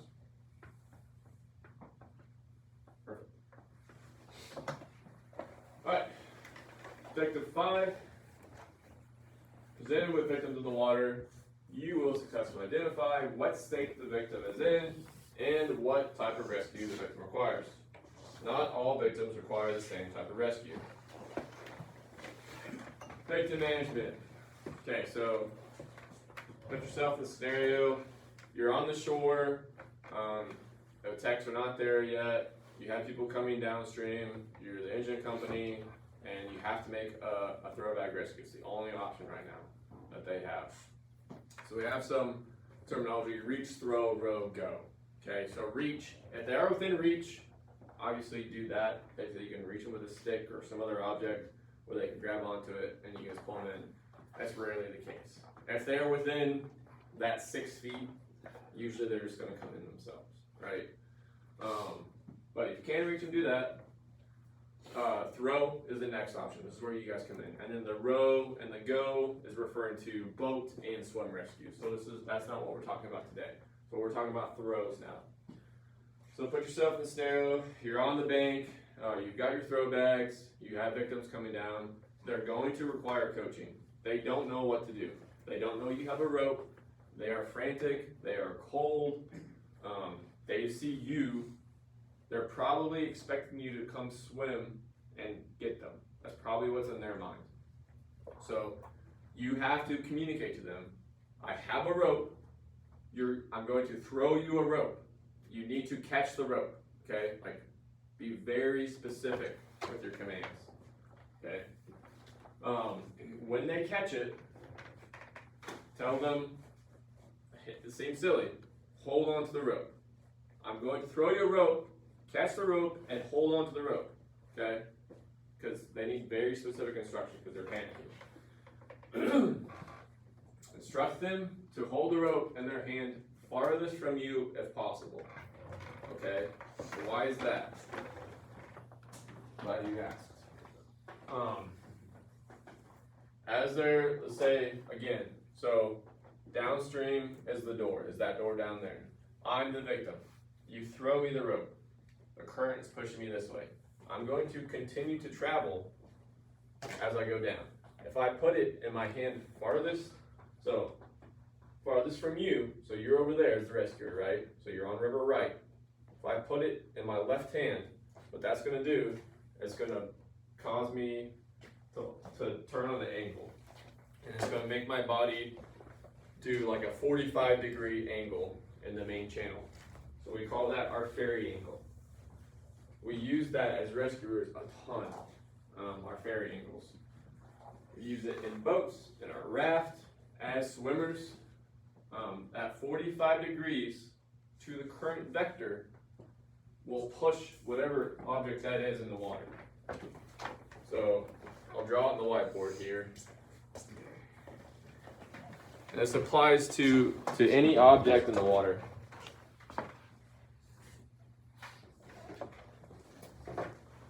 Okay, so this is downstream, right? You have your victim. Most likely they're going to be on their back or feet down. Another thing you can instruct them to do, put your toes up. Lay on your back, put your toes up. You're over here. You make that throw. Put it in your left hand, okay? What that causes them to do as they swing around, so now they have the rope, and you're over here, it's going to turn their body. When that turns their body, the force of the water is naturally going to push their body over with that 45-degree. We use this in the boats as well. So if we want to go to river left, we can turn our bow that way. And then the water will push us to river left. If we want to go to river right, the water will push us, right? Does that make sense? So the water's pushing here. That force is just pushing it back and forth. We use the same thing with rafts. We use a 2-point tether. For a 2-point tether, this is the default position, right? We have a rope here, rope here.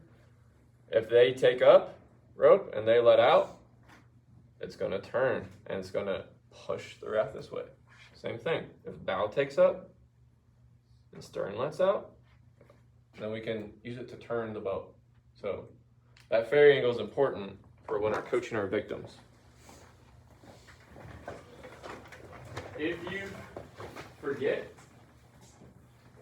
like which way is which, just know you want their head, or if you're in the water, if you want the water, put their head, put your head in the direction you want to go. Assuming the head is upstream, right? Again, everything's based off of looking downstream. So you're on your back in the water, the victim's on their back. Which way do you want to go? Point your head. So again, we're going downstream. I want to go river right. I'm on my foot on my back. I point my head river left, 45 degrees. The water will push me eventually to river right. If you fall in and you want to do an aggressive swim to river right, head to river right, 45 degrees, roll over, swim to river left. We have our victims. Same thing. Let's say we're on this side now. They're floating down, you throw them the rope, they catch it, put it in your right hand, hold on to the rope in your right hand, hold the rope in your right hand, don't let go. They're getting pulled. 45 degrees, they're getting pushed over. Questions on that? What's ferry angle, anybody? 45 degrees to what we call the current vector, main channel. The reason we use current vector is it can change, right? It's going through bands and whatnot. But okay, so they have the rope. You got them angled the right way. You got to pull them in. Pull them in quickly. They'll most likely be tired. Be cognizant of stuff in the water that the rope can get snagged on. The last thing you want is like a hard jerk on that rope to cause the victim to let go. Have people ready to receive them on shore, right? So we talked about that vector pull, popping them over that eddy fence. Have people ready to help them up. Again, they're going to be tired, they're going to be cold. You got to get them on shore. Be gentle with them. If they're hypothermic and you start yanking on them, you can cause big cardiac issues. Have personnel downstream with additional bags of let go. Okay, so we make contact with them, everybody gets excited, it's like, sweet, we got the victim. Keep those people downstream. Don't bring them up just yet. There may be additional victims we don't know about. This person may let go. Our rescuer may fall in. Keep that downstream back up down there until we're done with the scene, okay? Questions on that? Okay, we're going to talk about stages of psychology for drowning victims. These definitions change a little bit based on what resources you check, and like different training companies define it a little bit differently. This is what we use for our curriculum. So you have normal state, you have panic, near/counter panic are the common terms for that, and you have extinctive drowning response. So this is going from normal to bad to worse. Normal state. So ideal victim to receive a throw bag. Okay, the way that we're going to identify this, most likely swimming, so they're trying to do something, or treading with feet down. So like they're still trying to self-rescue at this point. Okay, like they're with it, they can hear you. If they are close to shore and they can swim, just tell them to swim to you. If you see them making an effort and they're making progress, it doesn't look like they're just flying around, like they're still able to actually swim. Just be like, hey, swim to me, come to me, swim to me. I have a rope if you need it. Okay, start coaching them. If they look like they need a rope, be like, I'm going to throw you a rope. Catch the rope, hold on to the rope. Again, like, be specific with your instructions. You could, again, either they're making an effort to self-rescue, or they're like sitting there just treading. If they're sitting there treading, be like, hey, put your toes up, keep your head upstream, or point your head towards me, you know, that type of thing, if they can follow instructions. Big thing with identifying them as a normal patient, like a normal victim, they can communicate with you. They're not giving you blank stares, they're not panicking, like we're talking back and forth, like they can answer you, that's good stuff. They will assist in their own rescue. So panic is where it starts to get a little tricky. They may or may not receive a throw bag, okay? Depends on how far they're kind of into this stage. They're flailing, they're yelling. Try to calm them down because they're on the verge of not being able to catch it back and to assist, right? If you can be like, hey, I have a rope, I'll throw you a rope, you're gonna be okay. Like if they're starting to freak out or they're screaming and you can get them calmed down or you think they'll receive a rope, get them the rope quickly because then now that's their lifeline, right? All they want is something to hold on to. And this is where like we have to be careful as techs when we make contact with them. If they're near the state or in the other states, you're their flotation now, okay? So that's something else you have to be cognizant of. It doesn't matter as much for shore base, but once we make contact and they're panicking or they're on one of these other stages, they're gonna push you down because they just wanna be up. All they care about is being above the water. They don't want water in their face. They don't want to breathe any more water in. So if you're like, hey, I have a rope for you to hold on to, they're like, sweet. This can be dangerous for underwater rescuers because they can be aggressive, we just talked about. So near counter panic. So this is not a viable victim for you guys. This is where you start, like, still talk to them, try to get them to calm down if you can, or try to communicate with them, and we're tracking this victim down. So that's your priority. If they're not a viable throwback victim, start tracking, trying to move with them. Deer in the headlights look. So Ferg calls out to me, he's like, hey, I have excuse me, sorry. He's like, I have a throwback. He's like, can you catch a throwback? And I just stare back at him. Like somebody stroking out or something like that. They're just blank stare right back at you. No communication. Sometimes counter panic and IDR gets grouped together. I think they're a little bit differently because these people are still like floating a little bit, where IDR, they're about to go underwater, which we'll talk about now.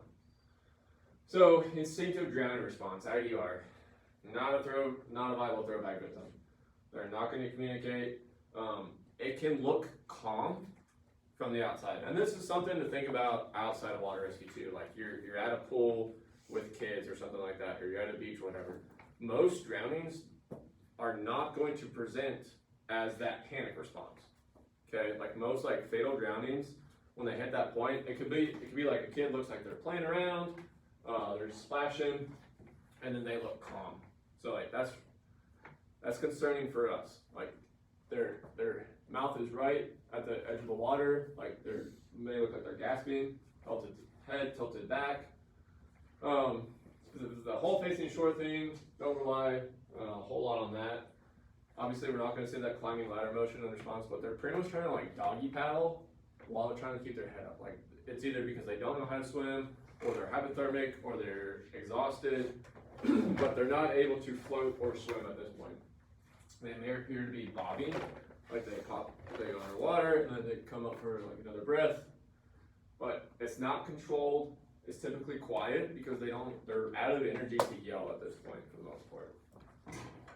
So silent, possibly, again, this is not going to be the same thing every time, but possibly silent, glassy eyes, hair over face, right? They're not in control at all. Eyes closed, hyperventilating or gasping, climbing an invisible ladder. Okay, does that make sense between the difference between those? Once we hit those, once we hit these stages, again, we're just tracking, hopefully Texter to effect a rescue at that point. Patient care, okay? Stick to the basics. ABC, CAB. Why is CAB in there? If it is like a true, swift water victim, there's often trauma associated with it. If they go through a bad patch of water, like their clothes can be ripped off, they can have pretty big trauma. They could be beat up pretty bad, lots of bruising, lacerations, all that stuff. Trauma is typically associated with drowning and near drowning victims in a swift water environment. Again, if it's like a pool, obviously not so much, or the ocean, but we're talking about swift water here. Very high chance your victim will be very cold. Not just during the winter, not just during the spring and fall. It can happen during summer. People can get hypothermic in the summer, depending on the water temperature, how long they've been in there, their age, their weight, all that stuff. So be gentle and initiate warming measures. If you make contact with them, let's say it's somebody who's in the water, you're the engine crew that finds them, you've got the engine on scene, EMS isn't there, nobody else is there, get them in the rig, start warming them up. And be gentle with them too. So, just a quick review on the stages of hypothermia. So, this part of the pie over here, cold stress, but not hypothermia. So we're looking at reducing heat loss, okay, adding dry clothing, get them in a warm rig, increase heat production, like have them move around, give them some food and something to drink, mild hypothermia. So this is where it's like, you start handling gently. So being gentle is the default, because sometimes it's hard to diagnose, how hypothermic they are before we get them on shore. So gentle with them from the get-go. Keep them horizontal, no standing walking for at least 30 minutes. Insulate, vapor barriers, heat applied to upper trunk, high calorie food and drink. Obviously we're gonna monitor them, evacuate if no improvement. They're probably getting transported either way at this point. Then moderate, same thing pretty much as a mild. Definitely looking at IVs at this point, as far as ALS goes. And then severe hypothermia, treat as moderate, and then if no obvious vital signs, 60-second breathing / pulse check. Get them on a 12 lead. We should really do this with any of these patients if we think they're hypothermic at all. So again, just basic ELS stuff, and obviously, if they've coded, start CPR. Put them in, get them on the backboard, put them in the back of put them in your back of your custom cab right next to the hump. Take your oil blanket and basically make them a tent in that hump where the engine bay is, and it'll warm up. It'll be 100 degrees in there, and it'll stay that way.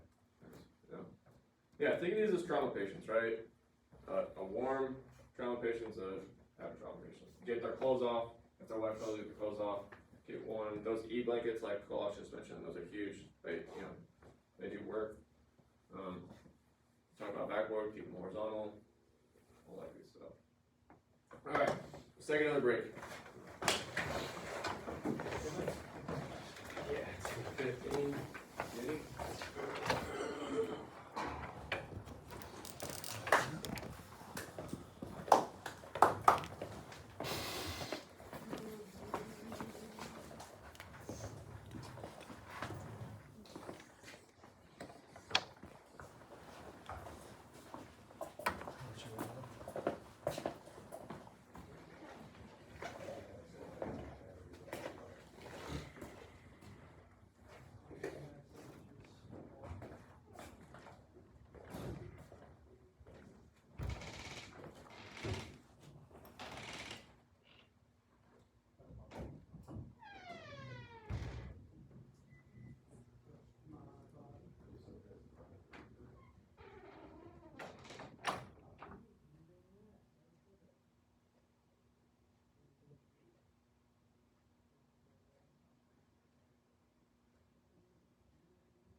Hey,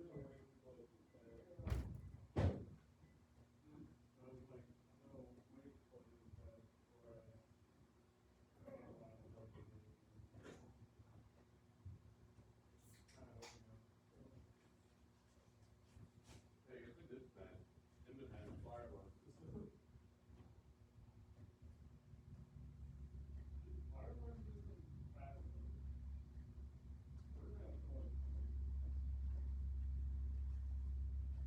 Probably something that's going back and forth. What do you think fire alarms are total? Oh, it's not bad.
It was like all men. We ran a lap together. He carried the kettlebell one time, I carried the next time, and we ran a lap to do 10 push-ups, 10 square rows, and then that ball. Not a thing.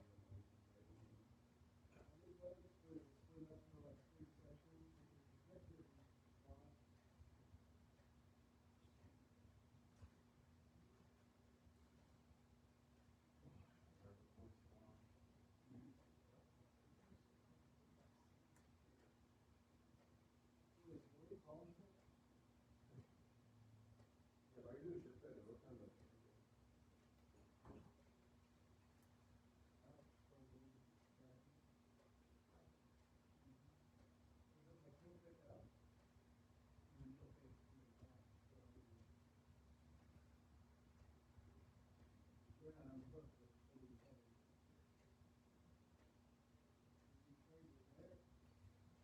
Huh?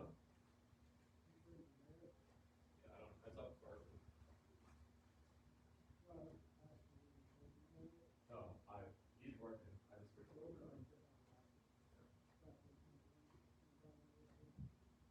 Yeah, Mary said it's there. That's why.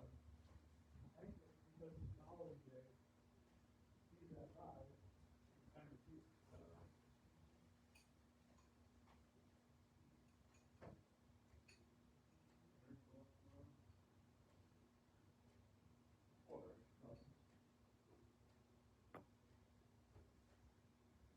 And then toes. That's my picture, he's all straight up. Guess he tried to dive in a little water. Tried to dive in a little water, he got straight up. I just did it, I didn't shallow. Found out, yeah. It was hard.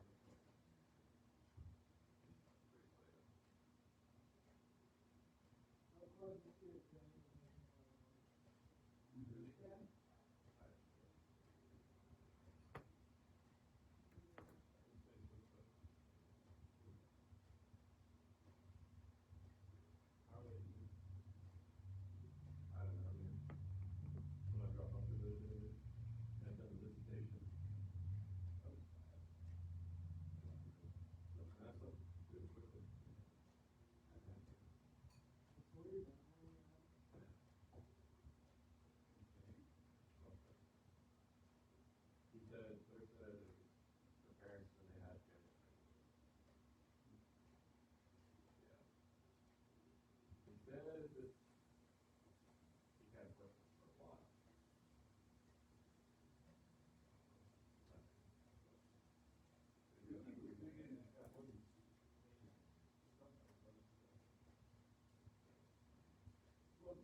little deep down, end. you just put that down, you know, where you're going. No, I think it's what part?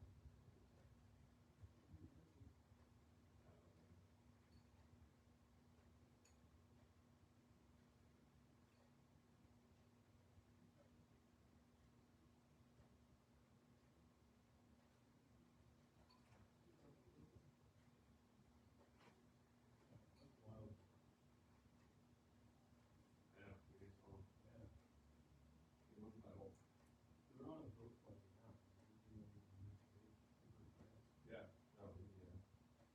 He first said he had a step put in 9 years ago, and he was supposed to go to stress test last week. Yeah.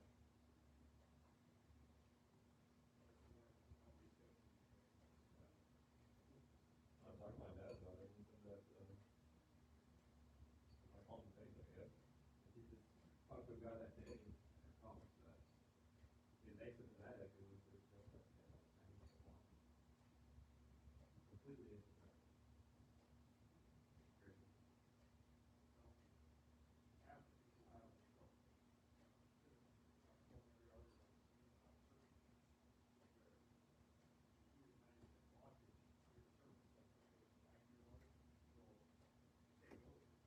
But it got complicated so long, stress test,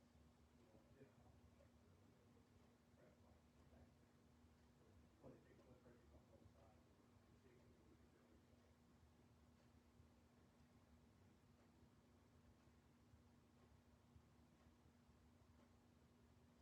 We got a step for, like, 40, right? Yeah, I don't know how old he is. He wasn't that old. I think he was in his 50s. Yeah, so, it's like 30 or 40 years ago, right? Pretty young for a step, right? Yeah, he. Well, he's like relatively fit for his age.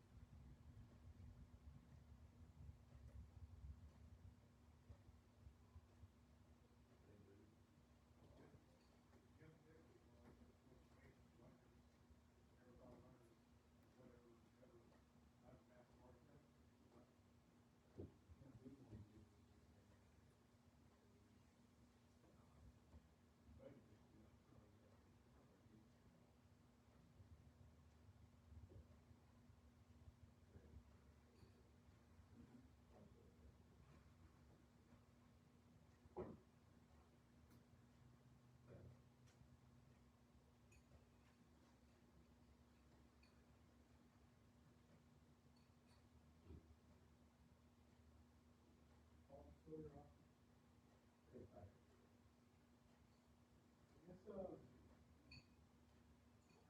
I, or you can do, Yeah, we're talking about earlier. different road, different road, same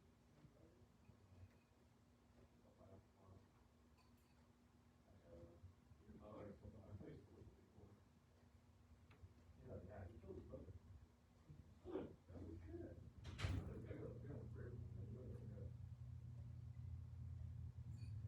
Got fired now. So while you're down, kiss your mouth. What do you do?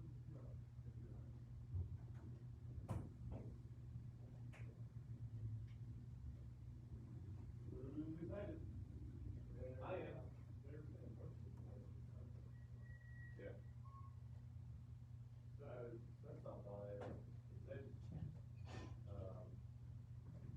when his landlord died, he said he might be terrible. You know. Landlord Smith, man, he did terrible.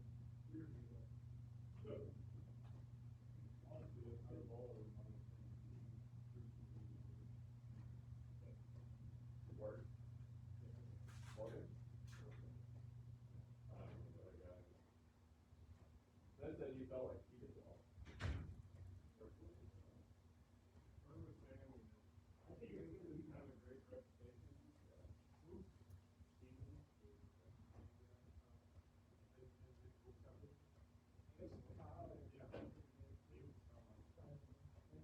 Look, I don't understand, because they turned down so many people, They got first guy. not so many, but like, they turned down several. If we straight up said out there that we could have all services, like, yes, say like,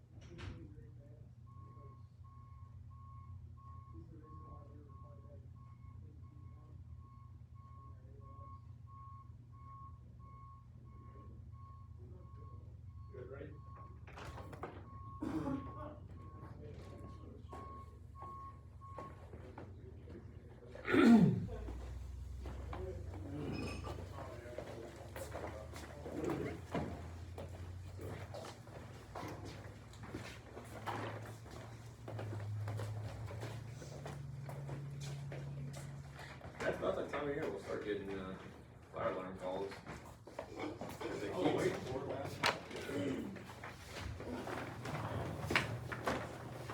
Oh. Burning smell. That's the middle of the night.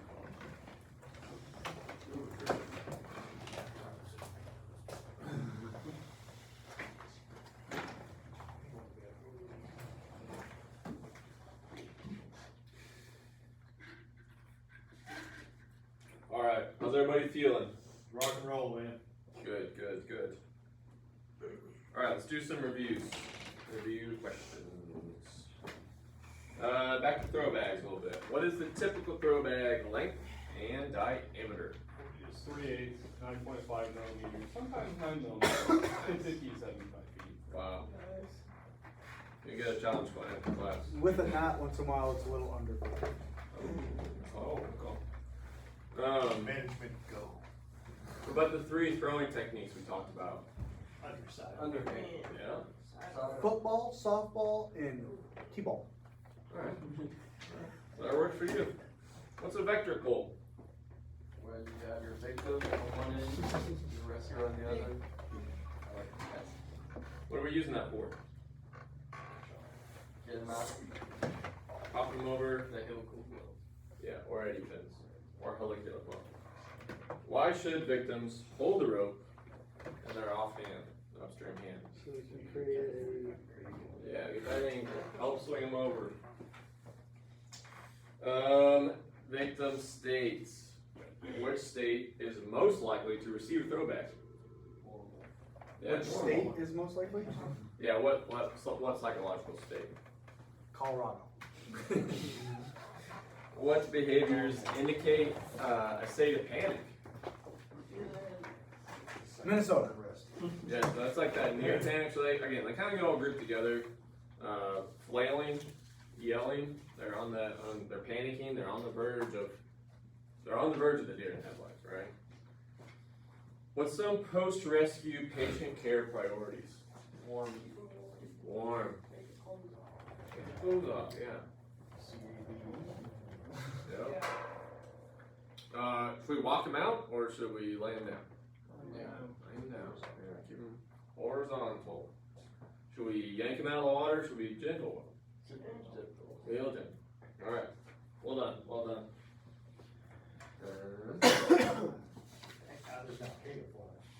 Okay, last objective. We are going to review a local pre-plan, which I made, and understand how and why to pre-plan hazard sites. Let's get into it. Pre-planning prevents poor performance. Okay? It is, but it's true. It really is true. It's key to safe and effective water rescue operations. It saves both time and lives. Okay? And just like we do on every call, always consider the risk-benefit analysis of every operation.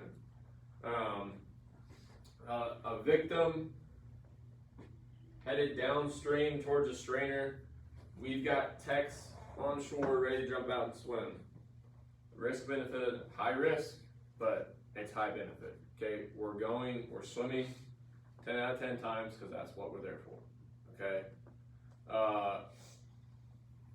Possible piece of clothing on the other side of the river that we need to identify, and there's a strainer in between. We're not going to send this one because it's not worth the risk for the benefit. We do the same. We do this on every call. We do it on medical calls. We do it on house fire calls, MVAs. Okay, we're always analyzing, is the risk worth the benefit? It's part of our decision making. Major. Alright, so from Dive Rescue International, this is a form that they have. It's a river hazard survey. Talks about all sorts of stuff. So you've got your body of water, and then I'll show you one that I made later, but so James River, Finley River, Table Rock, whatever. Location. So we can put in coordinates here. You can put in an address, landmarks, bridge, whatever works for that location. A photo of the entire hazard survey. And any unusual features. Access route. So, access route from different directions, from any cardinal direction, and then, you know, is it only accessible by foot? Boat ramps, stuff like that. Jurisdiction, who's gonna be your fire rescue, law enforcement, all that. Contacts, so is there a property owner on scene that we need to contact? Have we talked to them beforehand and we have that permission to go there anytime we want, or do we need to make a quick phone call? Or is it a business? Stuff like that. Condition of your rescue site. So in general, is it good? Is it safe? Is it fair or poor? And that can also change, right? Year to year, flooding to flooding. Those things can change, so that need to be updated. Area available to work with, obstacles, terrain, all that stuff. Site history. Are we running calls in this area? If we are running calls, what type of calls are? Are they walkouts? Are people getting stuck? Is it kayakers? What is it? And then there's sections for hazards. So type of hazard. A bridge abutment. You know, there's one bridge abutment on Kinzer Bridge, right in the middle of the bridge underneath. We know that's a hazard. That's never going anywhere unless the bridge fails. So site name, Kinzer Bridge. Markers, leave that blank. Width upstream, depth upstream, downstream. So you can actually measure, get some measurements on there. Where this stuff can be useful too is, let's say at Pecker's Beach, there's a huge boulder in the middle of the river. We can see it in low water. Once it floods, we miss it. We don't know where it's at. So we can describe it. We can put its exact location. You can put coordinates on there. There's a large boulder here. It measures this, this, and this. At this height, it's 2 feet below the river. When the river goes up to this height, it's 4 feet. You know, stuff like that. Things to think about. Resources for locating these hazard and accident sites. So for us, you know, running calls in the area. Local maps, right? So recreational users of the river. Sometimes it's us, you know, sometimes it's us kayaking. Fishermen know rivers really well. People just do float trips, whatever. Word of mouth, taps. You can get on forums and see what people are saying. Like kayak forums, like, hey, this is a good spot, but you have to be careful of this because, you know, this is a bad spot to go through on your kayak. It's like, okay, we can note that. Local accident data analysis. Calls that we're running, calls that they're running Southern Webster, Battlefield, whoever. Talk to each other about these sites that we know are dangerous.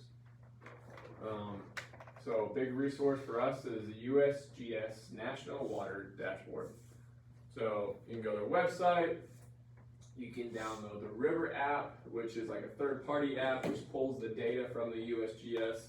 You guys have heard me talk about at Kinzer Bridge, which is part of this objective of Kinzer Bridge, they have a water gauge. We're lucky to have one right there.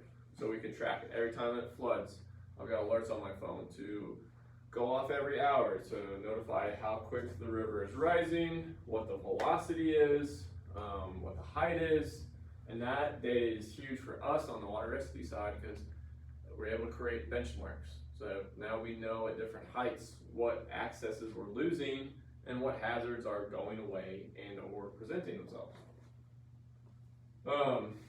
But Missouri Water Science Center works with the USGS as well.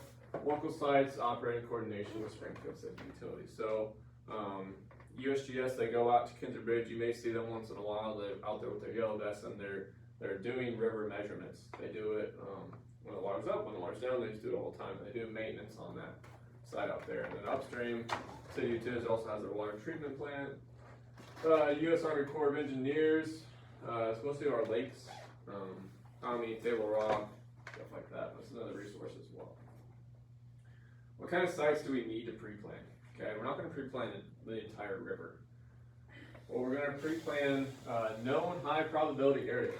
So low water crossing, that's a big one for us. People are driving through, they're used to going through there, they're coming through at night, they don't realize that the river came up, how quick the water's moving. They're like, I just want to get home. I don't want to go 30 minutes out of my way to go around this. They're going to go try to go through, they get swept off. we know that's gonna happen every year, right? Recreational areas. You know, Becker's Beach. We've had a few down there. Some of them are stupid. The guy got arrested on the other side of the river. So we have to help the deputies ferry him over.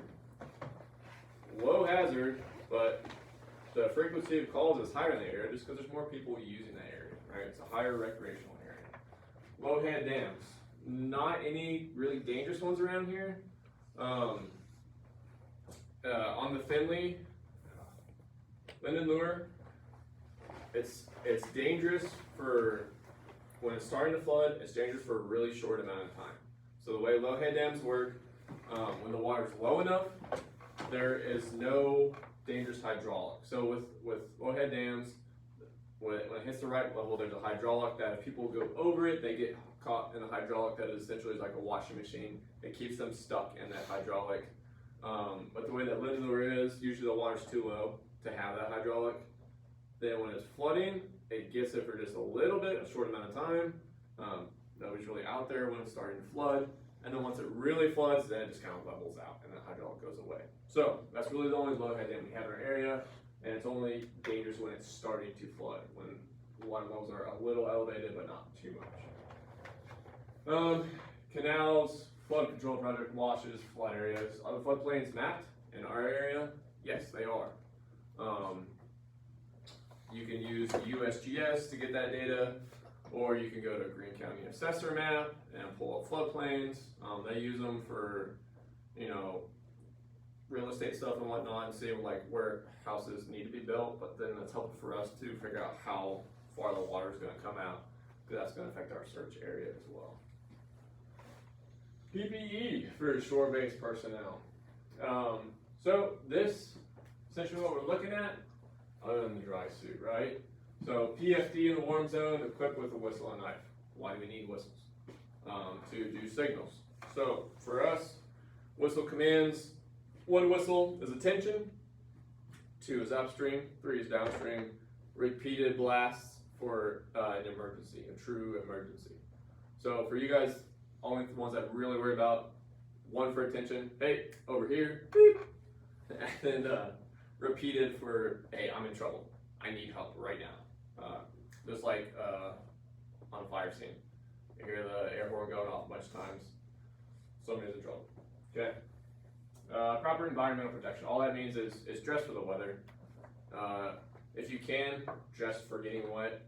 I know for you guys, you don't have dry suits, which is a big deal, especially when it gets cold, but if you kind of going way out of your way to do it, but if you want to pack extra clothes, if you expect to be out in inclement weather, stuff like that. Appropriate foot protection, just wear shoes with good tread so you're not slipping everywhere.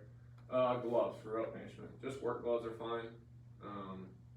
You don't have to wear structure gloves, just some sort of gloves to help protect your hands, because last thing we want is our rope getting hot in our hands and dropping the rope when we're trying to maneuver them. Helmet, when necessary, if you, we have some helmets available on the engine. We've got 5 helmets available. We have 2 water rescue helmets and 2 rope helmets. The rope helmets do have small vents, so the big thing with water rescue helmets is we want vents in them. That's why structural helmets are not acceptable, because there's no holes in structural helmets to allow water to pass through. If you fall in, you have a structural helmet on with your chin strap on, it's going to act as a bucket, it's going to fill with water, it's going to keep your head down until you can get that helmet off. That's why we do not wear structural helmets or helmets without vents in the water, okay? We need those helmets to be strainers, essentially. If our head goes under, let water pass through them so they don't pull us down. No bunker gear, okay? No bunker coats, no bunker pants, no bunker boots, no helmets, because if you fall in the water, it's going to weigh you down, big time. Just the weight of it alone, plus if your pants full with water, your boots full with water, obviously it's going to pull you down. And then multiple throw line bags. If you're bringing stuff for a possible water rescue call, bring all the throw bags that you have with you. PPE for in-water rescuers. Pretty much the same thing, but we're wearing dry suits. Nice big smile. same thing, knife, whistle, helmet. Sometimes we're bringing cross board, sometimes we're bringing fins. Team equipment. What does the water rescue team have? We have throw line bags, we don't have line guns. Nobody in this area really does. Tag line buoy, which you guys aren't really gonna mess with, but multi-chambered inflatable boat. Boat 1 and boat 2, what we have is our motors, rope rescue equipment, communication equipment. We do have water rescue specific radios that are just point to point. They don't have great reach. Additional PFDs and helmets, mentioned we have those on the rig. Hose inflation device, we don't have one of those, Battlefield does. First aid, equipment, glow sticks, lights, zip ties, right. EAP. Everybody's familiar with EAPs, an emergency action plan. It's important to pre-plan our trainings as well. Why is it important to pre-plan our trainings? Line of duty deaths and injuries can occur during training. And it's just good practice for assessing sites. So here's an EAP from DRI. So we need our on-site communication. We need a radio channel set out ahead of time. We need number for dispatch. If you're on the lake, a marine VHF radio on larger bodies of water. What are we doing for ambulance or for transport? Are they on site or are we gonna have to radio them in? Emergency equipment in the vicinity. AED or defibrillator, oxygen, first aid, all that good stuff, okay? Any questions on EAPs? Everybody seen EAPs before, right? And IAPs? Probably. Okay, we get dispatched to the call. Okay, we're en route and we're doing a briefing. What are we talking about? Let's pull up that pre-plan if we have one. Okay, even if everybody has been to that site before, let's review the hazards, okay? Let's discuss hazards that we have. Let's discuss the terrain that we're gonna be working with. Let's reassess the weather, okay? Let's just do a review of everything. Typically, when we're going to water rescue calls, we have some time on the way there to be talking about stuff. We're looking at locations, we're talking to each other. Cross-reference the floodplains with potential put-ins.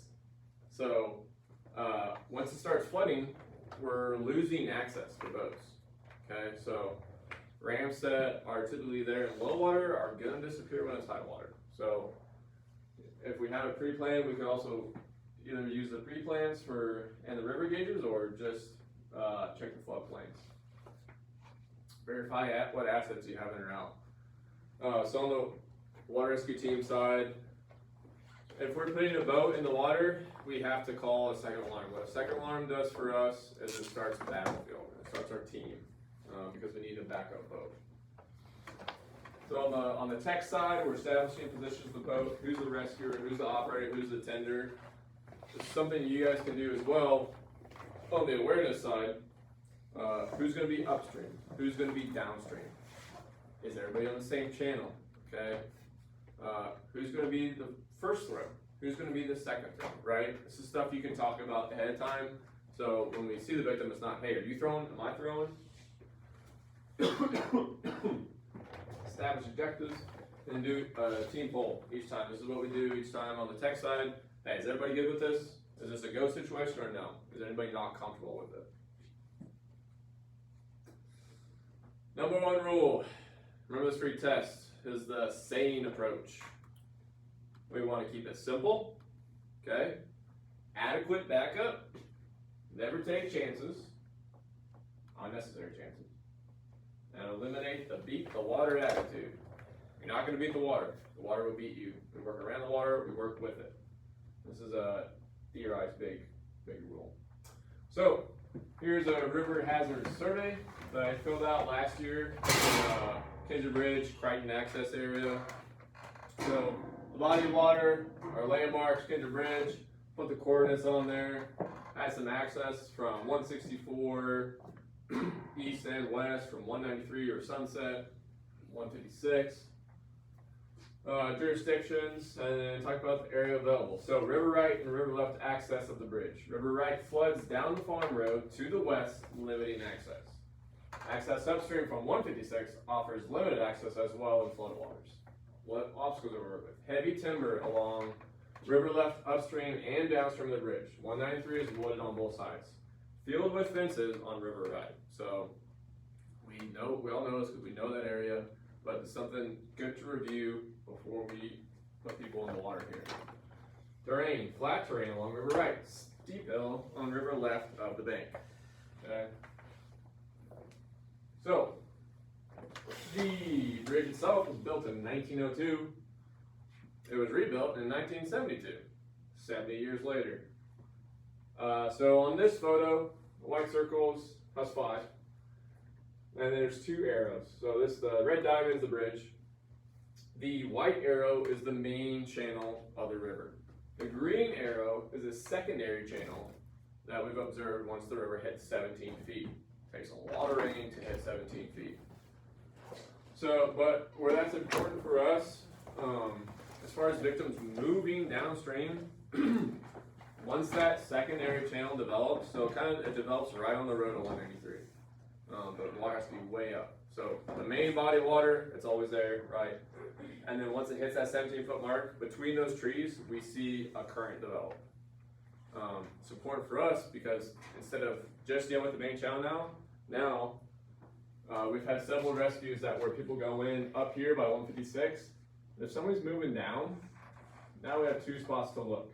They look close on here, and they're really close in reality.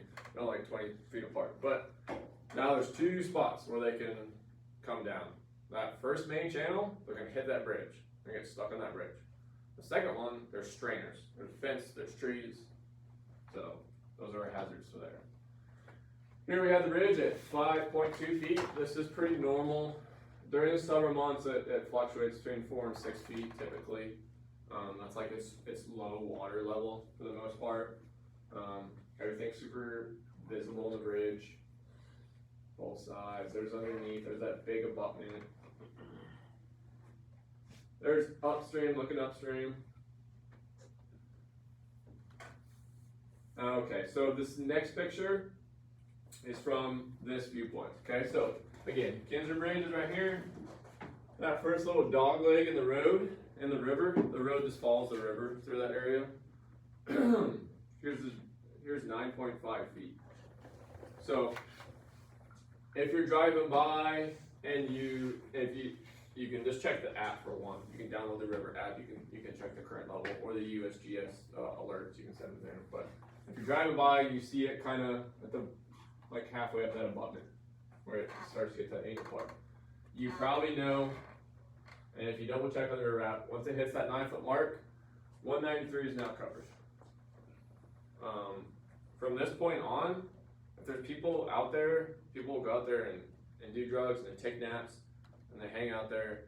They don't know how quick the river rises. It can rise extremely quickly in 30 minutes. They can go from 9.5 to 12, 13, 14 feet.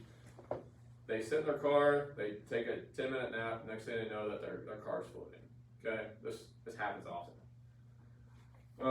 But for us, for our response, if you're at 5s and you see on the river gauge that hit 9.5 feet, 193 is no longer an option for us. So we get a fire in the south side of Forest Heights. We have to go 164 to up to Blackman and over to 156 or Sunset. Okay, so it changed our responses as well. The same spot, now 11 feet. Okay, so now you see the difference. 9.5, starting to flood this corner. It's down here on the abutment. Just a couple more feet. Now it's all the way up here on the abutment, and that's totally inaccessible now. That through cars. Cars will still try to go through that. Some probably can. Some can't for sure, but it kind of dips down here too. It gets shallower at least in that lane. From the bridge. So this is just this photo's. This is just river right of the bridge. 14 feet. Okay. So now we have a victim come down this main channel. It's getting pretty sketchy if they hit that bridge. It goes from being able to pass under the bridge at 11 feet to they need to keep their head down to be able to get underneath it. And another bad thing, that bridge abutment starts collecting debris. So if they're anywhere near that, they can get caught on that. We do several walkouts, so I was talking about how the water rises quickly from like that 9, 11 feet, and people get, sleep out there or whatever. It'll go from this, where this is all accessible through here, right, other than this corner, to this in, 30 minutes, an hour. This is where people get stuck a lot out there. This is totally safe for us to walk. We still use a reach pole depth stick because we need to sound as we go, just because the road can potentially get washed away. But we do several walkouts here. It's very normal. Oops. Same thing, same spot. The bridge, 17 feet versus 5.2 feet. Big difference. Now, if you have a victim coming down, again, we have a secondary channel developing on the other side, and if we have victims coming down this main channel, they're getting pinned on that bridge. Even if they make it up under that first one, if you guys remember back on the other photos, even if they make it through that first part of the bridge, there's still these. Yeah, so they're screwed. Whoops. Okay. So at that point, we need to be upstream. There's like one house that we can access upstream of that would give them a chance. That's about it. So that changes our response even more too, because. Yes. Yeah. Yeah. Good point, Bert. Yeah. Once 164 is covered, then we're going the long way around. Just a downside of where our station is at. We have that problem with Station 2. True. Here comes up.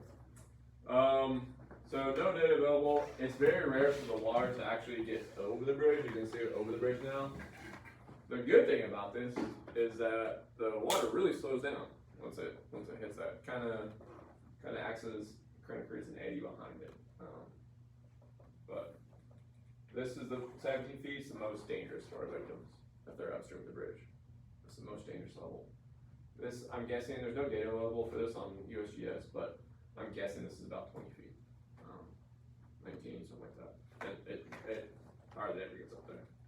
I think it's happened like a couple times. What was it the day that Sawyer and I went down there? Was it over the bridge? I think it got up to like 19 or something.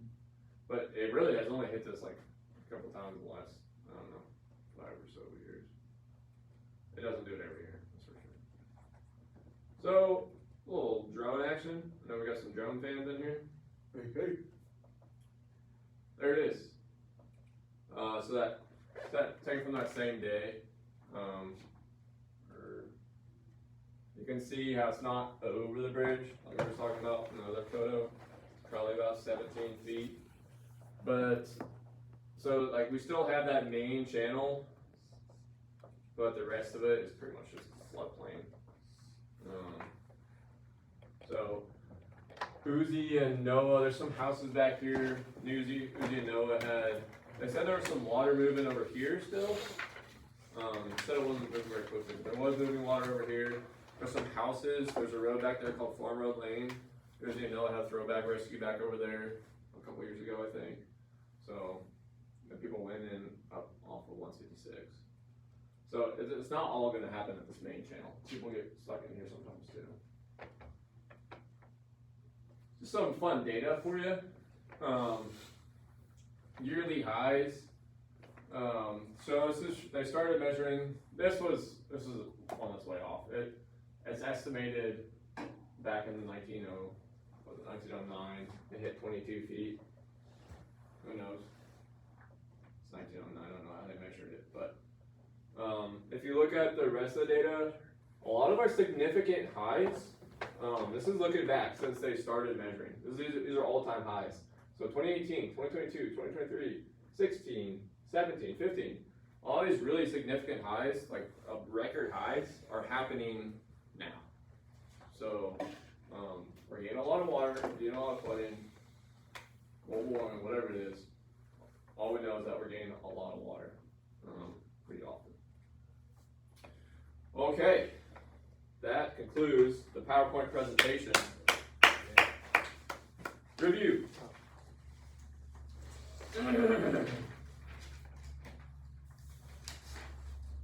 Why is pre-planning important? Saves time and water. Good answer. Name 2 types of hazard sites to pre-plan. But what are those? Yep. Lower crossings. High areas. Yeah, recreational areas. 2 resources for hazard site identification. USGS. Nice. The Where river we're at. engineer, coordinating. Yeah. And keep it simple too. Word of mouth. You know? Old fisherman Bob knows all the spots. What does SANE stand for? Simple approach, Mm-hmm. adequate resources. Uh-huh. Never, Never take. don't defeat the water, eliminate, Yes. yeah. You can't eliminate beat the water attitude. Yeah. We're not gonna beat the water. It's gonna beat you. Okay, so what we're going to do next is take our test. So we'll do that real quick. You guys will get a break while I grade the tests, and I'll clean up in here. After your break, we will go outside and we'll do a practical activity of throw bag rescues. Okay, we'll review that before we do it again, and then we will review the throw bag activity. We have some reflection questions, so get ready to reflect. And then we will do a course evaluation. Okay, questions? I will collect your guides. This is not an open book test. If you fail, we're going to do the presentation again. Just kidding. What's the minimum score? 70%.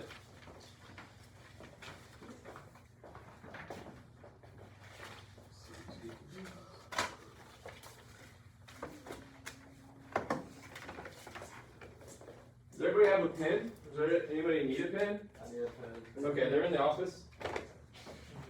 While you're there, talk to the principal about being unprepared. While you're there, can you give me a pen? Please. I'll take one too. My pen was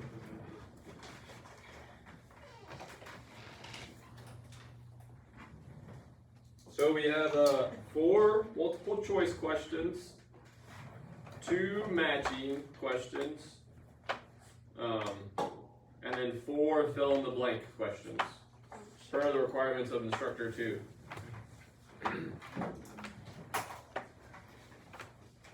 Did you create this test? I provide the information with the test created, yes. One short, who wants it?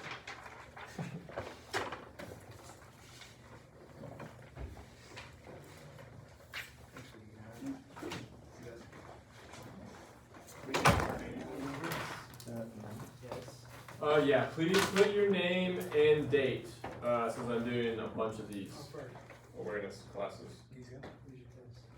Ferg has a test. Andrew.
you have a question about the, test firefighter limit?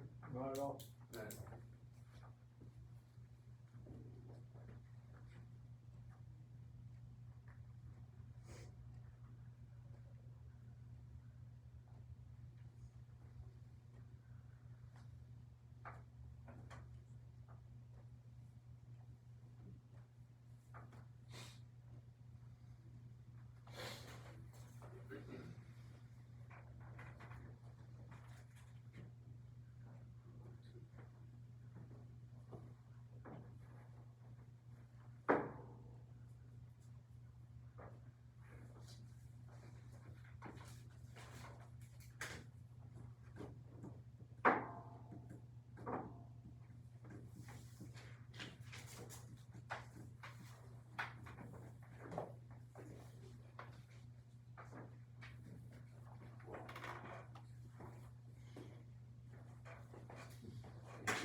Once you guys are done, if you just please bring your tests up here, and then step outside. I'll read them and call you in individually to review. Yeah. Thank you. Thank you.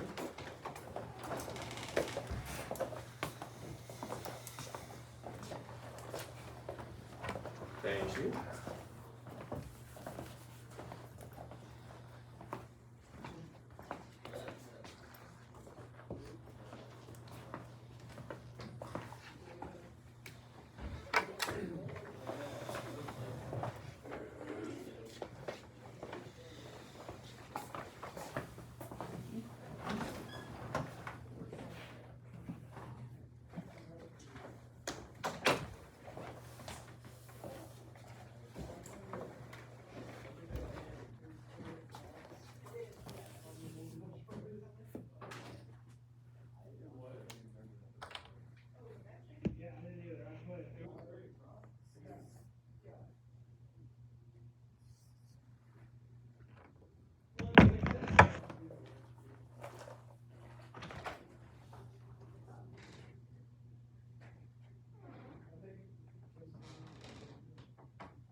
seat, please.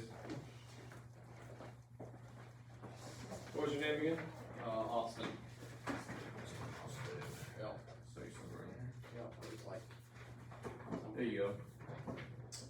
Okay, so an NPA defines so far moving as moving faster than 1 knot. That's correct. River orientation is always based on facing downstream, which you got correct. Double fisherman's knot is most commonly used for creating lifts for Presley cages. Got that right. Best candidate for a throw bag rescue is victim who is normal and has no fall structures. That was correct as well. Well done.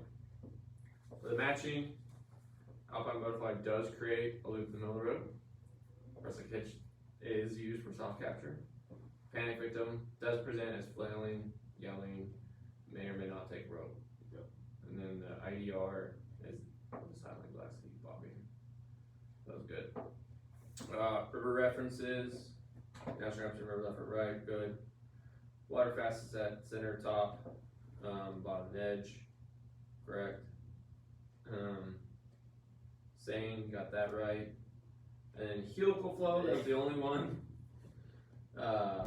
It's caused by, we're looking for friction along the riverbanks, pushing water in a circular motion or back towards the center, midstream. So think of it, it's coming out, the water just kind of wants to drift out, hitting the side, corkscrew back down. All right, good job. You passed with flying colors. Thank you, sir. You on this one? If you wouldn't mind sending the next person in.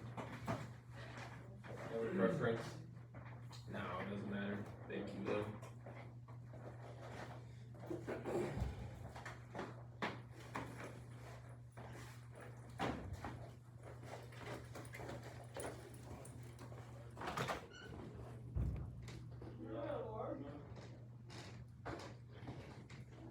Whoa. I need to make sure this actually flows. I don't need to hear my results. What was your name again? Nicholas Inman, sir. Okay, got you right here. I would like to apologize because I messed up the N in the sane approach, It's all right. and I can correct it now if you're willing. Well, let's look at the other stuff. Multiple choice. Everything else is 100. Perfect. 1 knot for swift water. Orientation is always based downstream. Double freshman, loops, perfect, all that. Matching, flying colors, and then the other stuff was all great. Except the sane approach. Well, wrote never on there. Correct. I couldn't remember the last part of it, which is never take chances. Never take chances. That's right. And I didn't even mark on here because I knew what you're getting at. The only other thing, helical flow, is definitely right. You said rocks. That's right, but it's partially right. It's just friction along the riverbanks, which rocks is definitely part That's of it. correct. It is correct. It is the right answer. It's not the most right answer. So the people from NRMT actually help make this test, so they're looking for the most right answer. But yeah, great job. Thank you. I'll mark it as 100%. Thank you. A plus plus plus. That's what I like to see. Would you mind sending the next person in? Yeah, how did everybody else do? If you mind, giving that back to. You can keep those if you'd like. Oh, Yeah. Do you Pretty need to well turn these class. into the state? No, Are you sure? I don't know. Thank you. Maybe then I need to hang on to them. You might have to.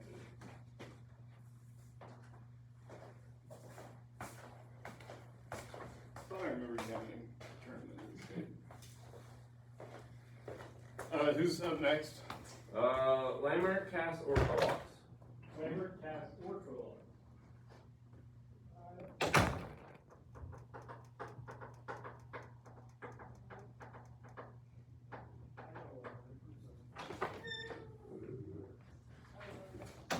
Hello. Hola.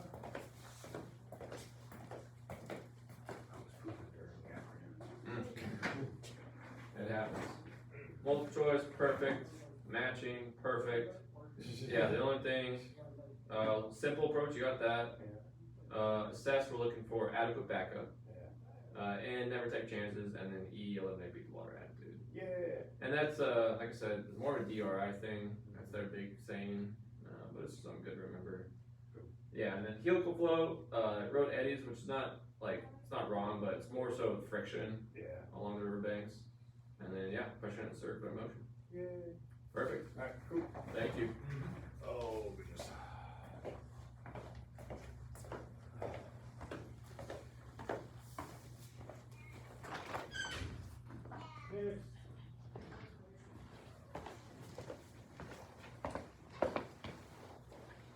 I'm gonna move this down to a charge.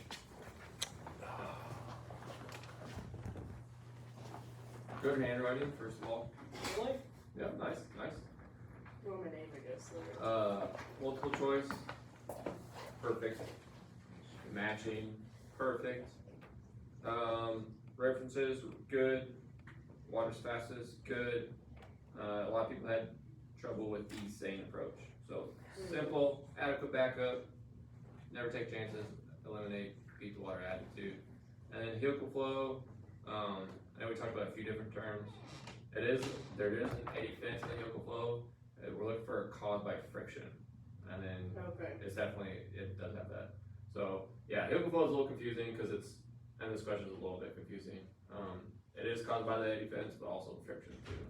So, Okay. but Talk about friction. yeah, good job. Alrighty, thank you. If you mind sending a Lambert in, please. Lambert.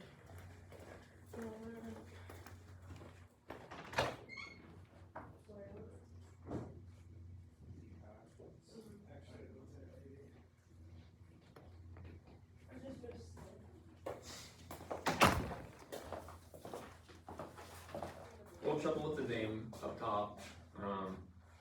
Won't mark you down for that though. Yeah, like addressing me for my legal name. Well, yeah, I know spelling's hard. Multiple choice, perfect. Great job. Matching, perfect, great job. References, good. Water speed, good. The helical flow, good. Everybody got saying wrong. Simple approach, adequate backup, never take chances, eliminate it, beat the water attitude. Was there safety always needs education? So, that's good too. When you teach Instructor II, you would use that for your safety approach. But yeah, great job. Thank you, sir. Sure you need? That's it, your last one.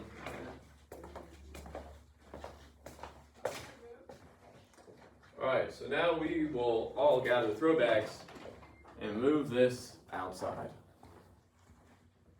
We will all gather throwbacks and move this outside. We have Right there? Two more bags. So I'm gonna get out this one and then take that one. there should be some in like people's personal bags, so you can just grab them. Or you can grab one from them. Is this 9.5 millimeter or 9 millimeter? Those? The one in your hand? Feels like 9 millimeter.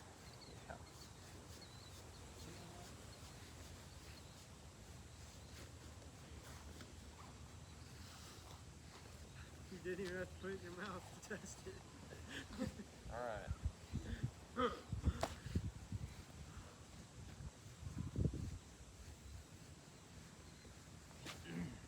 You already grabbed another 632? I got 3 guys. There's only 3 in there? Yeah. You should have. Are not any of those personal bags?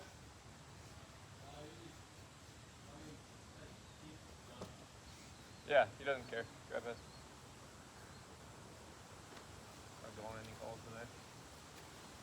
You say on the most overcast, possibly rainy day. It went south.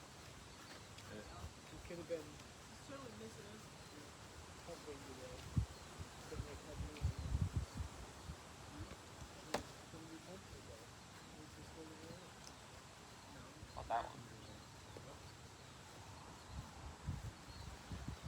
It says it's gonna be rainy. Can you do that? Don't worry, next shift, we'll do mine.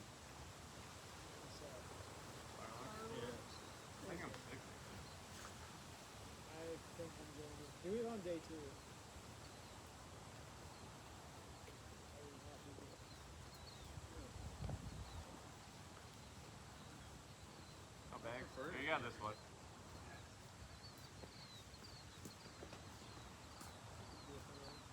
Grasinger broke on this.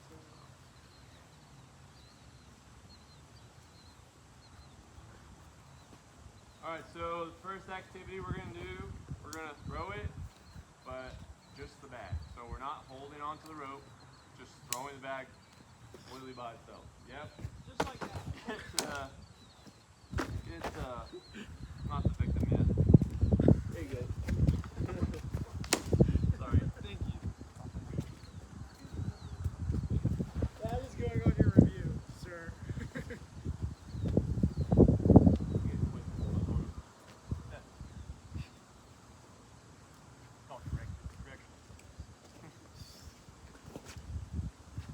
Good. So this, Oh, that's what we're Trying to looking avoid. for, yeah. So this, Damn, was Kobe that? yeah, maybe aim for the pole of the hoop. It was close, Ash. Try underhand. Try sidearm. Try overhand.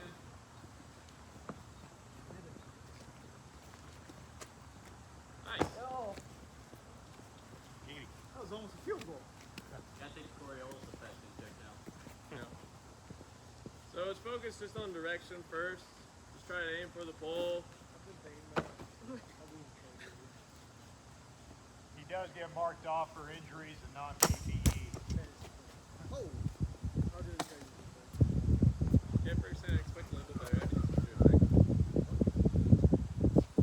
I need you to do a little bit. I need you before.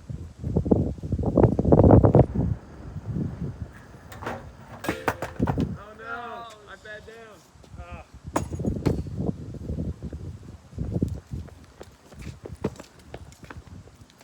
I like the hustle.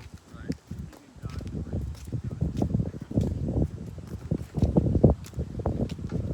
Why do we have two angles going? A little too far, Captain. We're trying to go the farthest. Alright, let's back up to where we were. Let's aim for the base of this right here. Right where my foot's at, okay? So that's your victim.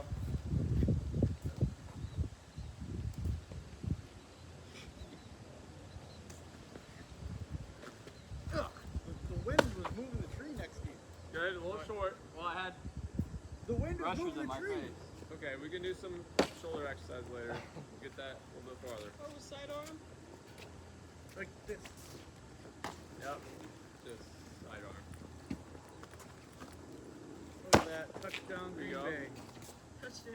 Don't you want to go a little bit past your victim? You do. You do. Right now we're just They're in a pool. aiming for that They're in a pool. spot. We're looking more for accuracy. Oh. Nice. That was a good throw. Knocked them out. That was a good throw.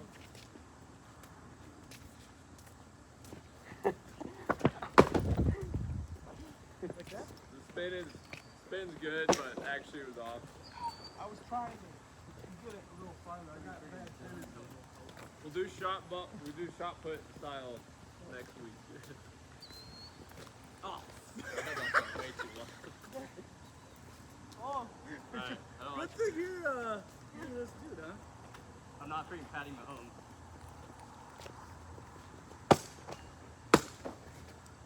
nice. Look at that. Nice. They're all saved Yeah, besides we're pros the now. Lammerts. Is yours still one long video? Mine messed up. Yep. Hasn't stopped. Has everybody had a chance to try all three with the bag? I've only been doing caribbean. I've only had a chance to try cast. Okay, alright. Well, let's get some more reps in. Just the bag. Another freaking dot. The little sidearm. Is it good to throw like flat or like super high? Depending on what's I wrong. aim for like this trajectory right here. So like lower than like 10 feet?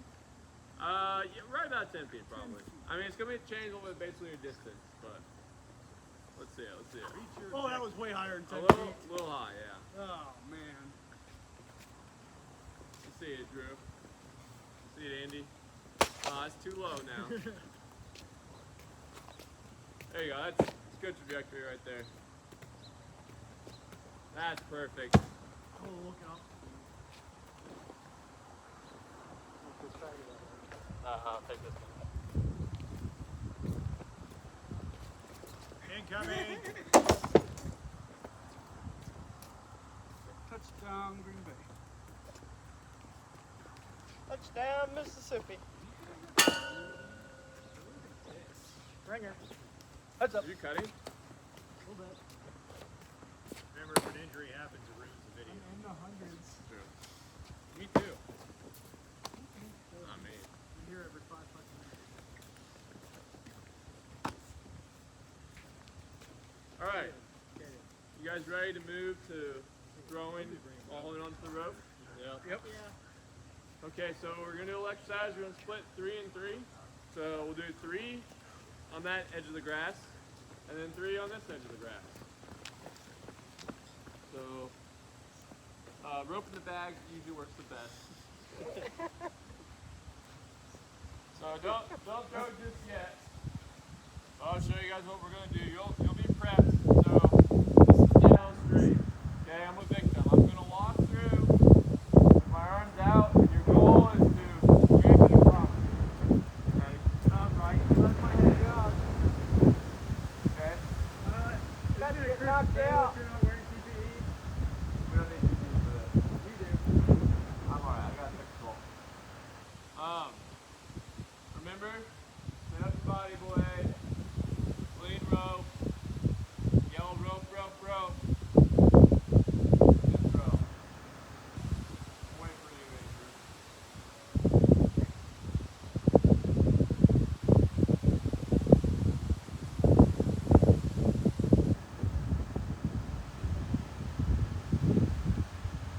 Press the finger eight bang all over again. Good banana. Cool guy. I really like him. Yeah. He's a good instructor. He's getting a good review. Well, he's very muscular. Man, this guy, he's a really good instructor. Ready?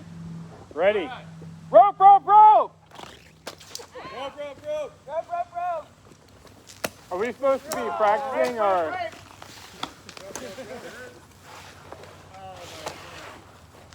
Oh, I can't swim, huh? Oh, Shit. you're right. Those are all decent throws for the most part. I think my figure eight set. How did you do that? So, start with the end in your hand, come down, one side, Hold on. bring it around, cross it over the other direction, make it an 8. Doop, doop, doop, doop. But let's keep stuff in the bags for now. Yeah. Let's reload the bags. We're not going to work on second throws. If you already coiled it, just give it a shot, but I should have said that beforehand.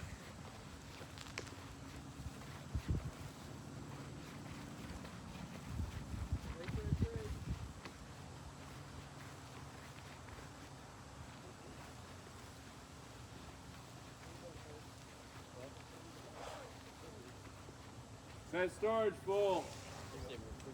Box. Huh? Says storage full. Ah.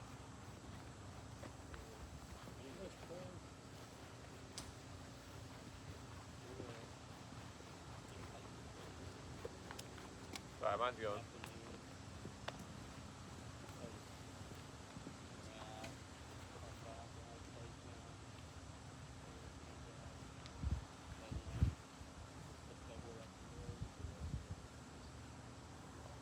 Is this proper technique for bodybuilding? Yeah, can you make You don't want to close it. You don't. Okay. Can you close it for the throw? Huh? Can you close it for the throw Yeah, yeah. But and then let go? Yeah. I feel like you got a little bit more. Holds the tension on Yeah. around Yeah. your body Yes, instead of it yes. falling down. yeah, once we load it though, we just don't want to keep it closed. Hey, Cap, you're doing a good job with it. Thank you. I learned from him over there. Yeah. Pretty good at stuff. It's a kid show. It's not a joke. You know that.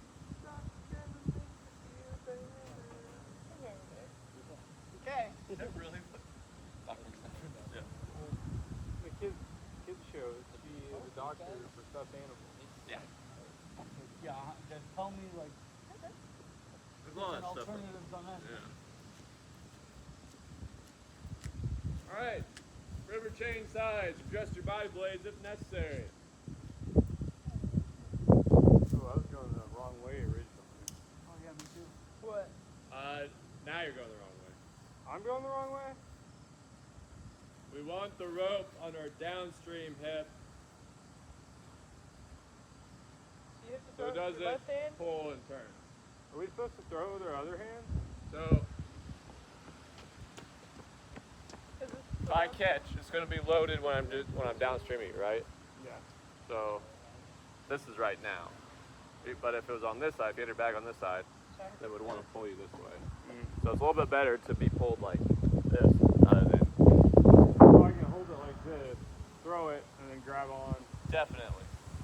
Yeah, because I don't know where it goes with my left hand.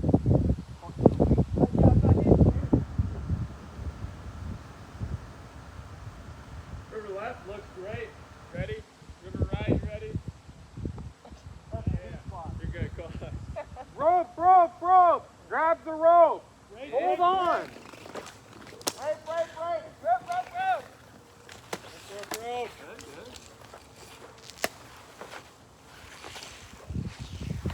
Rope! Rope. Rope! That's a good second throw. Alright, take some time practicing that coil.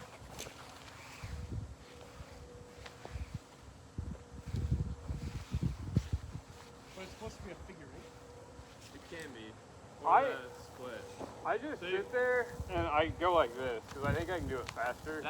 So that's like the split coil. So some people will lay it on the ground, some people just hold it like that. The split coil, so with the split, then you loop it and then you split it in half. And then you throw one. And let the other end play out. Punch for tangle. Victim, head this way.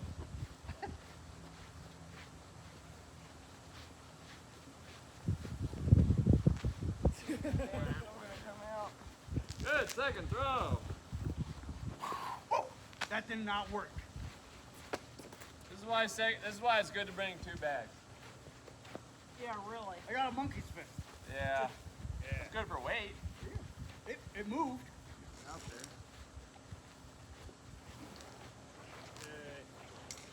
Rope. Perfect. Now it's a tangled mess.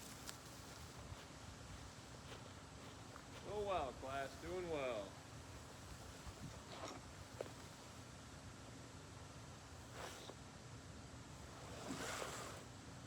Of all things, why'd you choose Get it.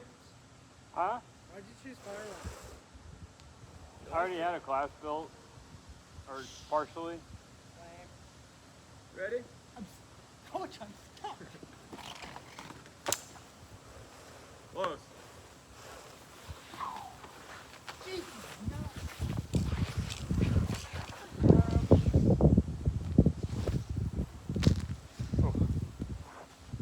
So you guys can start to see with our second throw, you have an idea of how much rope you need to recoil to be effective.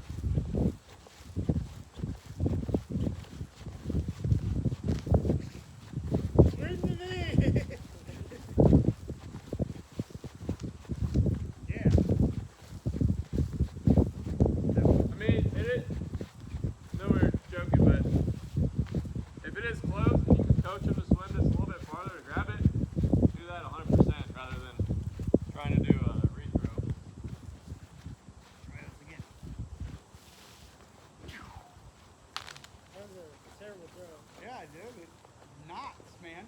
Just know your second is never going to be as long as your first. I feel like I would be a lot better Rope, if rope, you rope. gave me a Oh gun. no! Use a line gun.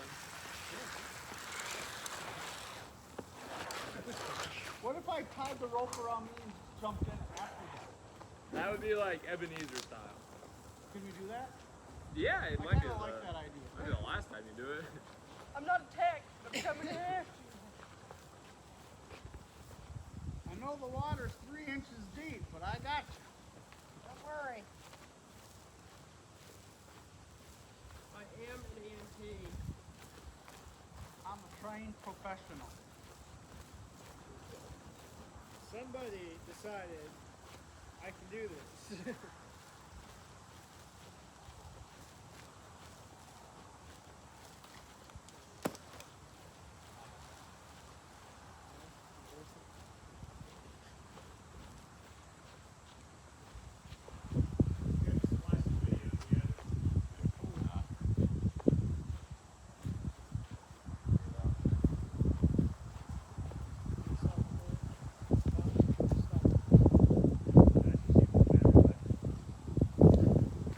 Rope, rope, rope!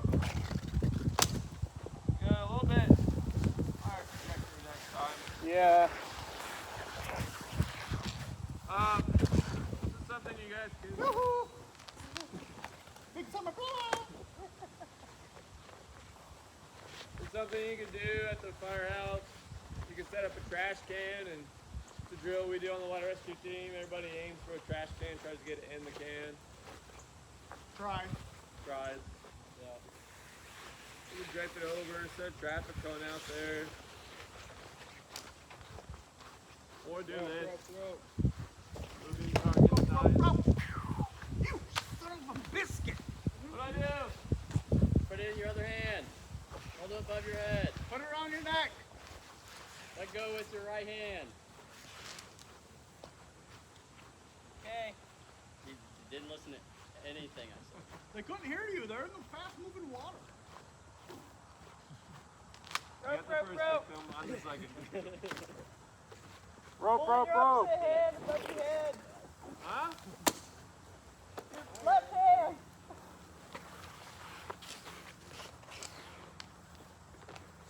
Dive under the water. I'm stuck on what I believe to be an anything. Oh, you know what that is?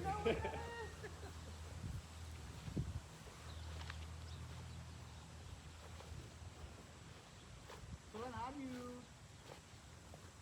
get that to the other side to get them out of there? It's the same side. So what it would look like is, so like you stay up there, Cass. I'm here, and then Levy, you grab. If you can get to the middle, you grab the rope, and you pull just straight back, perpendicular to. So I just need more slack so I can Yeah. So like, that's not after how you get there. yeah, If I'm over here. you can like start at her. Oh, another thing. You can't. So with that grappling hook thing we have, you could throw that on there and pull in the middle. If you don't have that, Just walk up to her. yeah, you can walk up to her and kind of like pull back. I mean, the middle's the best point, but it's still kind of like okay. So yeah, that's part of why we got that grappling hook thing. Crossline reach. If you guys haven't seen the crossline reach, it's a grappling hook looking thing. What we're talking about to get that vector pull. You throw it, you just have to get it over, and it's not very far. And then as you pull it back, it'll hook. And then now that's your point. So you toss the crossline reach out there, pull it back, and it's your vector pull. So don't make that your primary bag. You know what I mean? Yeah. Yeah. Rope, rope, rope. Oh no. I got him, Cap. Here you go. My second one, Stop moving. Oh, look at that. Hold on! Hold on! Ask him if he knows what a noose is. Hold on! What do I do? Swim to the river! Hold on! Swim to the bank? Yes. The other river. Swim river right! That's how we got here, Nick. river right, river right. I guess that'd be river left too. Yep. It's easy to get confused.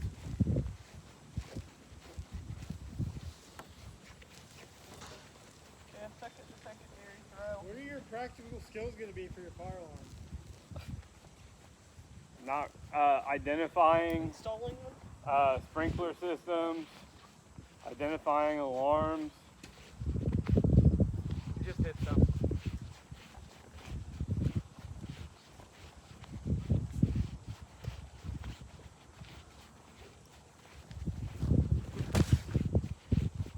You really don't have to have a practical skill. And it can only take up 30% of your class if you do. I think the way Captain Grasinger there he is great. It's a hands-on topic. We're out here making rescues. Victim.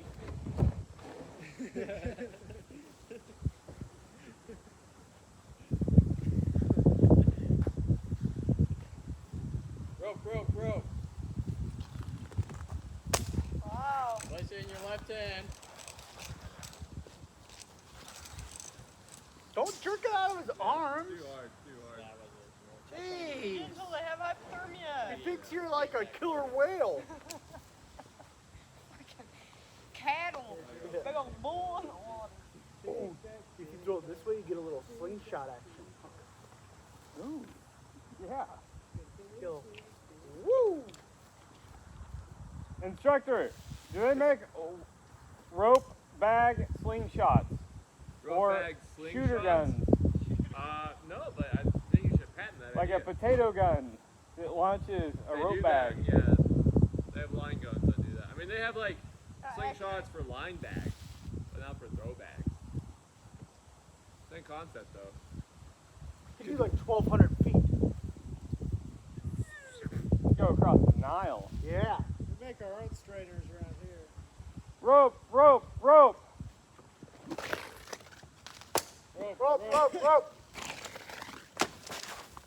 Don't trip on rope. Don't step on snake. Those both would have been good Don't trip throws. on the rope in the river. Rope. Oh, look at that. Good throw. Pterodactyl. Typically, if anything, you want to throw just a little bit in front of them, because they're usually going to be moving a little bit faster than the rope. It kind of depends on water speed, but I was trying to throw in front of them. plus it's easier to swim downstream than it is upstream, right? At least for me. Yeah, swim.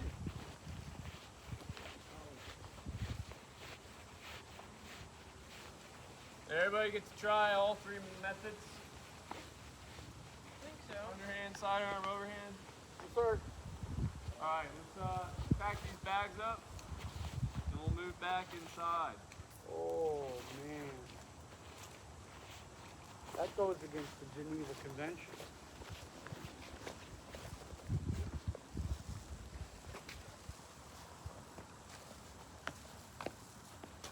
Still looks empty without those trees back there.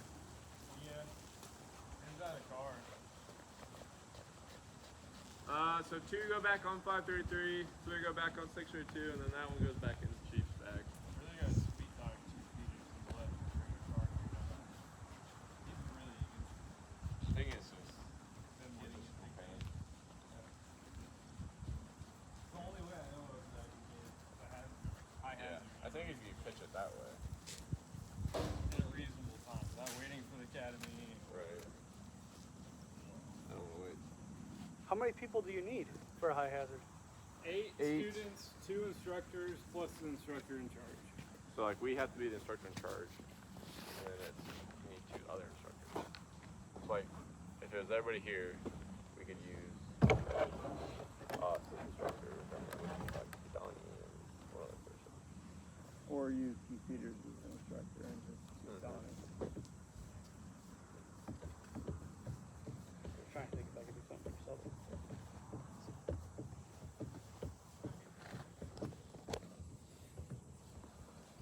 Okay. Whenever we have the bags packed up Thank you. and back in the rigs, let's take a 5-minute break in between, and we'll meet back in the classroom Aye, sir. to review. Aye, sir. Aye, Captain.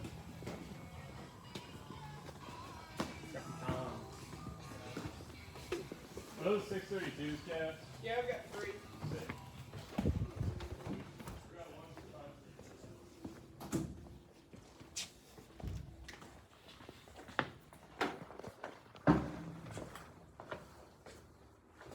Doing that clock.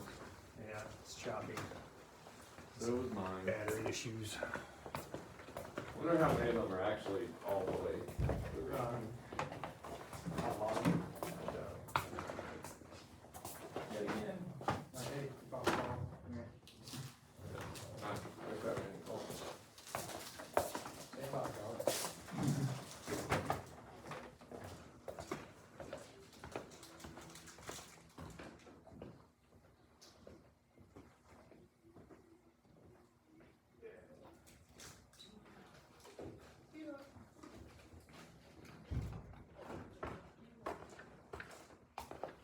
As much as I'm not a big fan of water, that's good. This is a good application.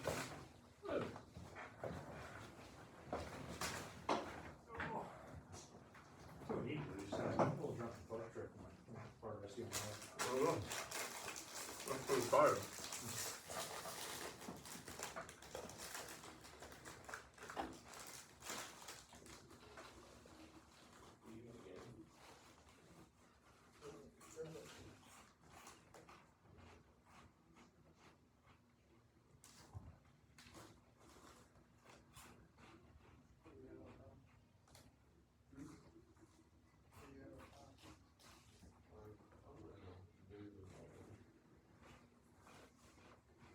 What was that 3 hours?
Just waiting on the kids.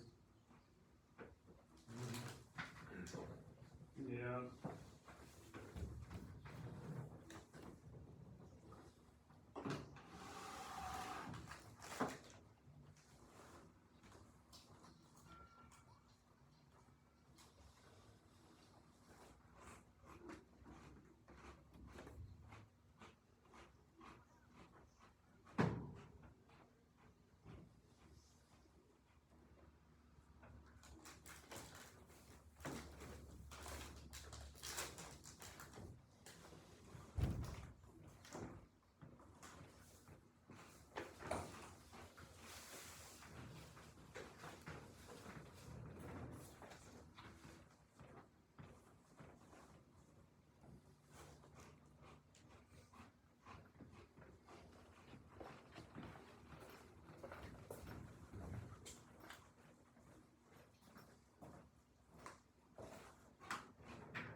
For the practical activity, which throw technique felt most natural to you guys?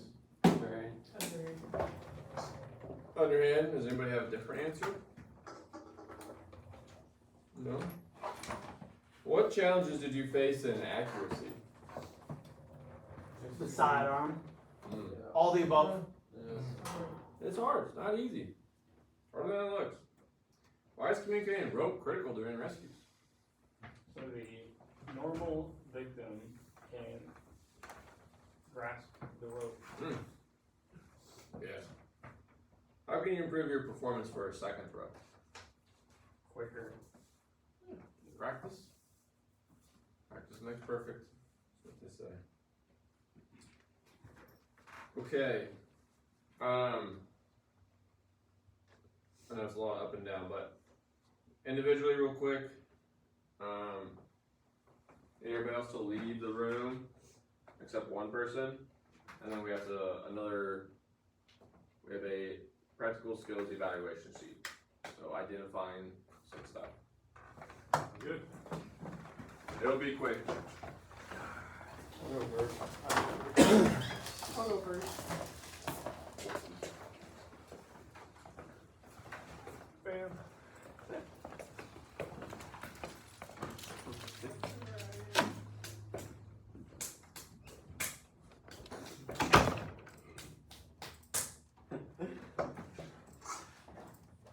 Gets them every time. Capcom. Okay. Okay, I'm gonna point to river references. You tell me what they are.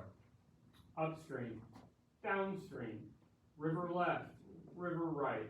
Perfect. Can you name a few hazards in this photo? I see a downstream V. Okay. I see some rocks in the picture, which would be Yeah. a hazard. Yeah. Yeah. Anything else? Anything over here? What if you're on the shore? Hazards for the shore personnel, like falling in, Yeah. hazards, things like that. Perfect. Give me a size up on this location. 632's on scene. We have what's my like victim? I'm downstream. You don't see anybody. Okay. I am 100 yards downstream of the Kinsler Bridge. I'm just gonna say that. Nice. We have a downstream V with fast moving water. Perfect. That's good. That's good. And maybe if you had visual access somewhere, you can mention that. What for shore based? What do you need to fill in the ICS? For shore base, What divisions do we need? upstream division to Yep. communicate hazards to personnel working downstream or in the water. Mm-hmm. Downstream personnel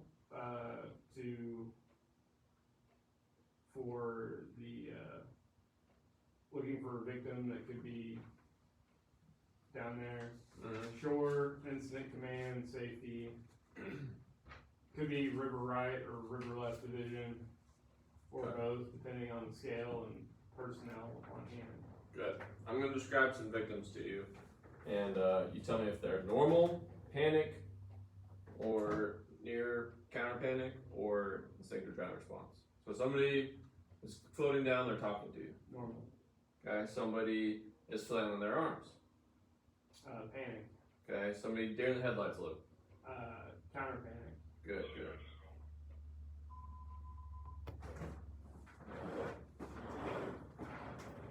What is so long protocol? Hmm? What is so long protocol? 1, 2 pounds? That'd be it. Or medical and but Hello, 151, gas emergency, 547 Spring Meadow. Struck gas line that's leaking. Sorry, isn't we're out outside.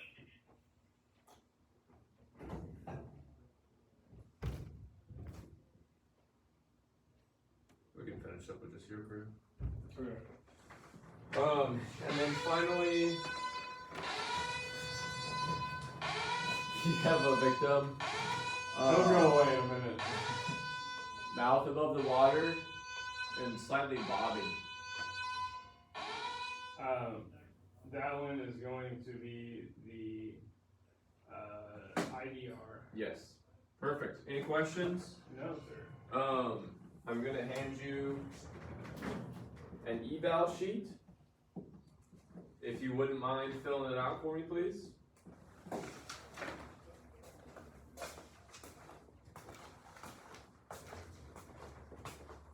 Thank you. If you wouldn't mind sending in the next person. Thank you.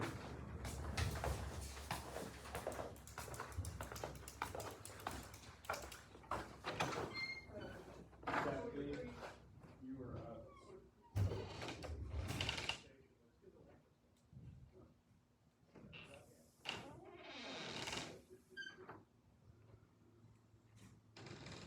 Well, one thing I'm taking that way Hello. Hello. Alright, I'm gonna point to the arrows, and you tell me upstream, downstream, river left, river right. This one. River left. Yep. Downstream. Upstream. River right. Perfect. Give me a size up for this area. Just take the people out of it. Would you do it like regular size up, like 632s driving on Yeah. scene? No? And it's just tell me what you have. We have a upstream B. And it's downstream since it's open. Okay. Okay. So an upstream B. No, you said downstream. Downstream, yeah. What's the water Downstream B, a bunch of rocks moving very fast. Struck gas line, so it is en route. Where's the victim? I mean. No victim. Okay. Yeah, what's your location? What would you describe that as? Maybe downstream of the bridge. Downstream of the Kinzer Bridge. Yeah, there you go. You see some hazards for either shore-based or in water? What are some hazards that you could identify? Big rocks. Big rocks? Boulders, yeah. Yeah. What if you're on the Rest shore? of the trees, yeah. Roots, you could be tripped up. Yeah. Especially how the trees are. It's good. What divisions do you need for shore-based? So think of like location. If you're like on the instant command side, I know you're not worried about instant command as a firefighter, but like where would you be? Do you think you'd be like upstream, downstream? Think of that. Downstream. Yeah. So what do you, if you're downstream, what's your role? What do you need to bring with you, principal? You're downstream. EFD, flashlight. Yeah. Throw bags. Throw bag, yeah. Yeah. Handful of them. Yeah. Watching for trees, but then that'd be upstream, wouldn't it? If I was upstream, I'd be telling Yeah. guys downstream. Both though. I mean, Okay. kind of just always being a lookout. What does a normal victim look like? Alert. Yep. Talk back to you. Not flailing. Yeah. Yeah. So what's flailing then? Just borderline about to drown. Yep. Just that panic. Yeah. They're just panicking. What about instinctive drowning response? You remember what that looks like? Like they're climbing invisible ladder. Exactly. Glassy Yeah. eyes. Like head tilted up, right above. Just. Any questions? No.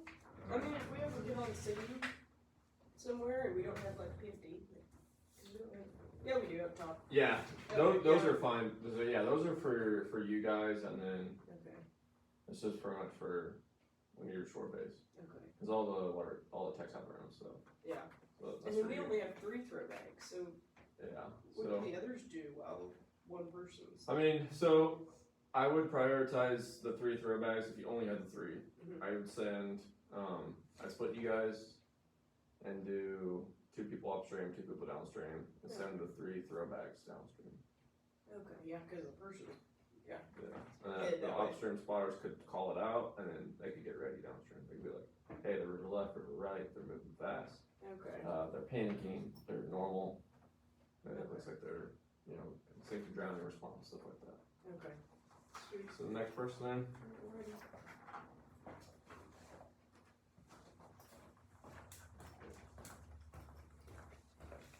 you can just send her again. Okay. Please. You make this back to Instructor Grasinger. Thank you. Yep. Hello, firefighter Ferguson. Hello, sir. Please have a seat, sir. This is from Captain Inman. Thank you. My favorite seat.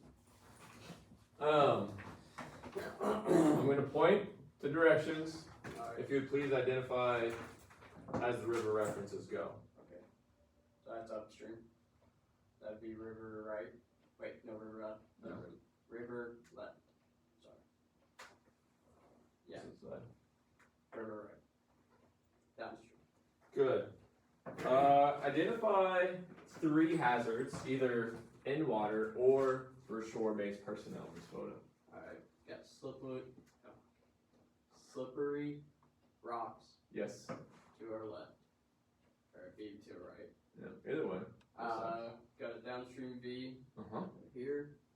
And then I got a upstream V Yep. next to it. Good.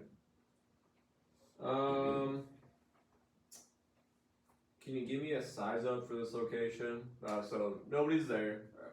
You're just on scene to this water. 5:30 right on scene. Got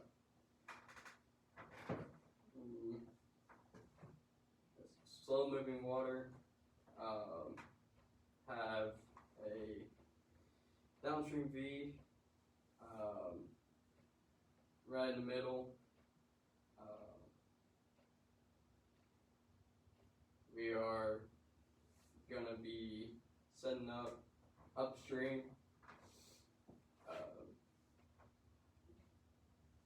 I will be sending a crew down river left. Keep it simple. Soccer anyone? What's you mentioned it a little bit in your size up. What divisions do you Wait, what was need that street name? for ICS? A upstream division, river left division, river right division, and then downstream division. Yeah. And then If you only had enough people for 2 divisions, what would you prioritize? prioritize downstream and upstream. There you go. G5 area attempting to locate. Offering Meadows fan. What's a normal victim look like? Normal What are they victim doing? is a victim that you can communicate with and he communicates back to you. He's treading or actively swimming to the shore. Okay. What about panic? Panic, they're starting to not really understand what you're saying. Mm-hmm. They are probably splashing around. What about you know what the deer in the headlights one is? Let's see,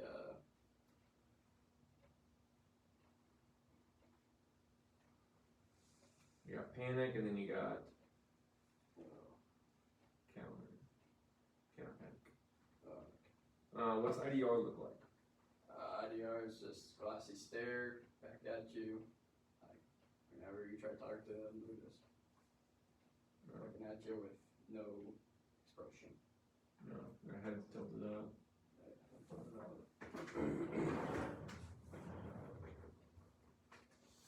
All right. There you go. I'll walk out with you, give you guys a moment to finish those up. So I have one more.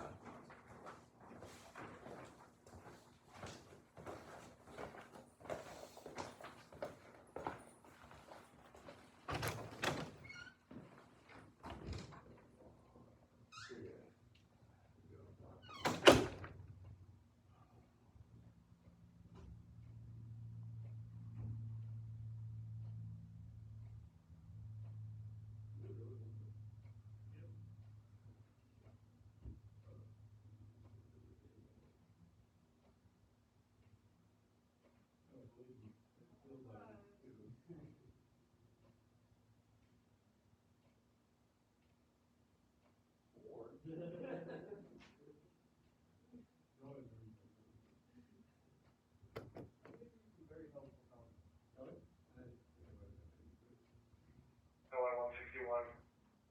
Spring Meadows command, you on private?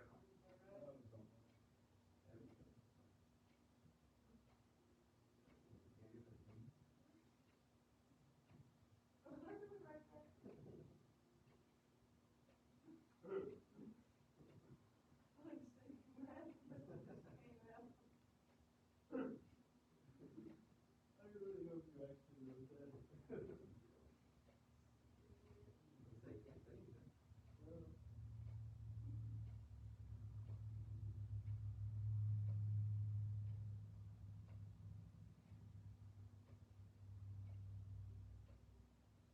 Dollar 161 from G5.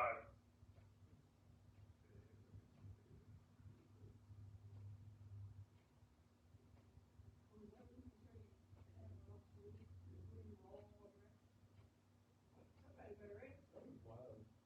Go to my test. And I turned my phone on. I'm like, what the hell? Right.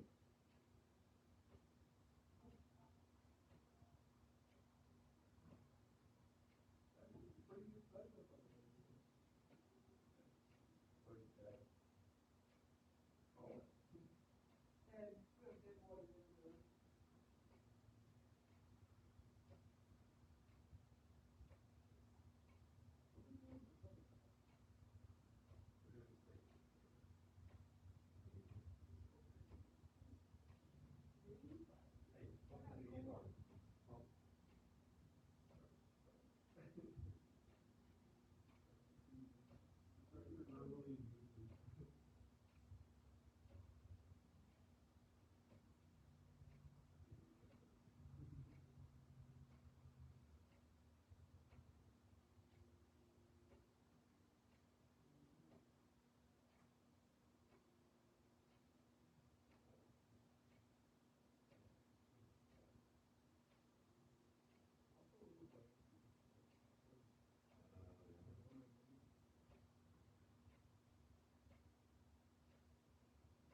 Spring Meadow commands from Valley Insurance Service. Hands left with natural gas.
Okay, class, I hope we accomplished introducing you to the fundamentals of shore-based with water rescue.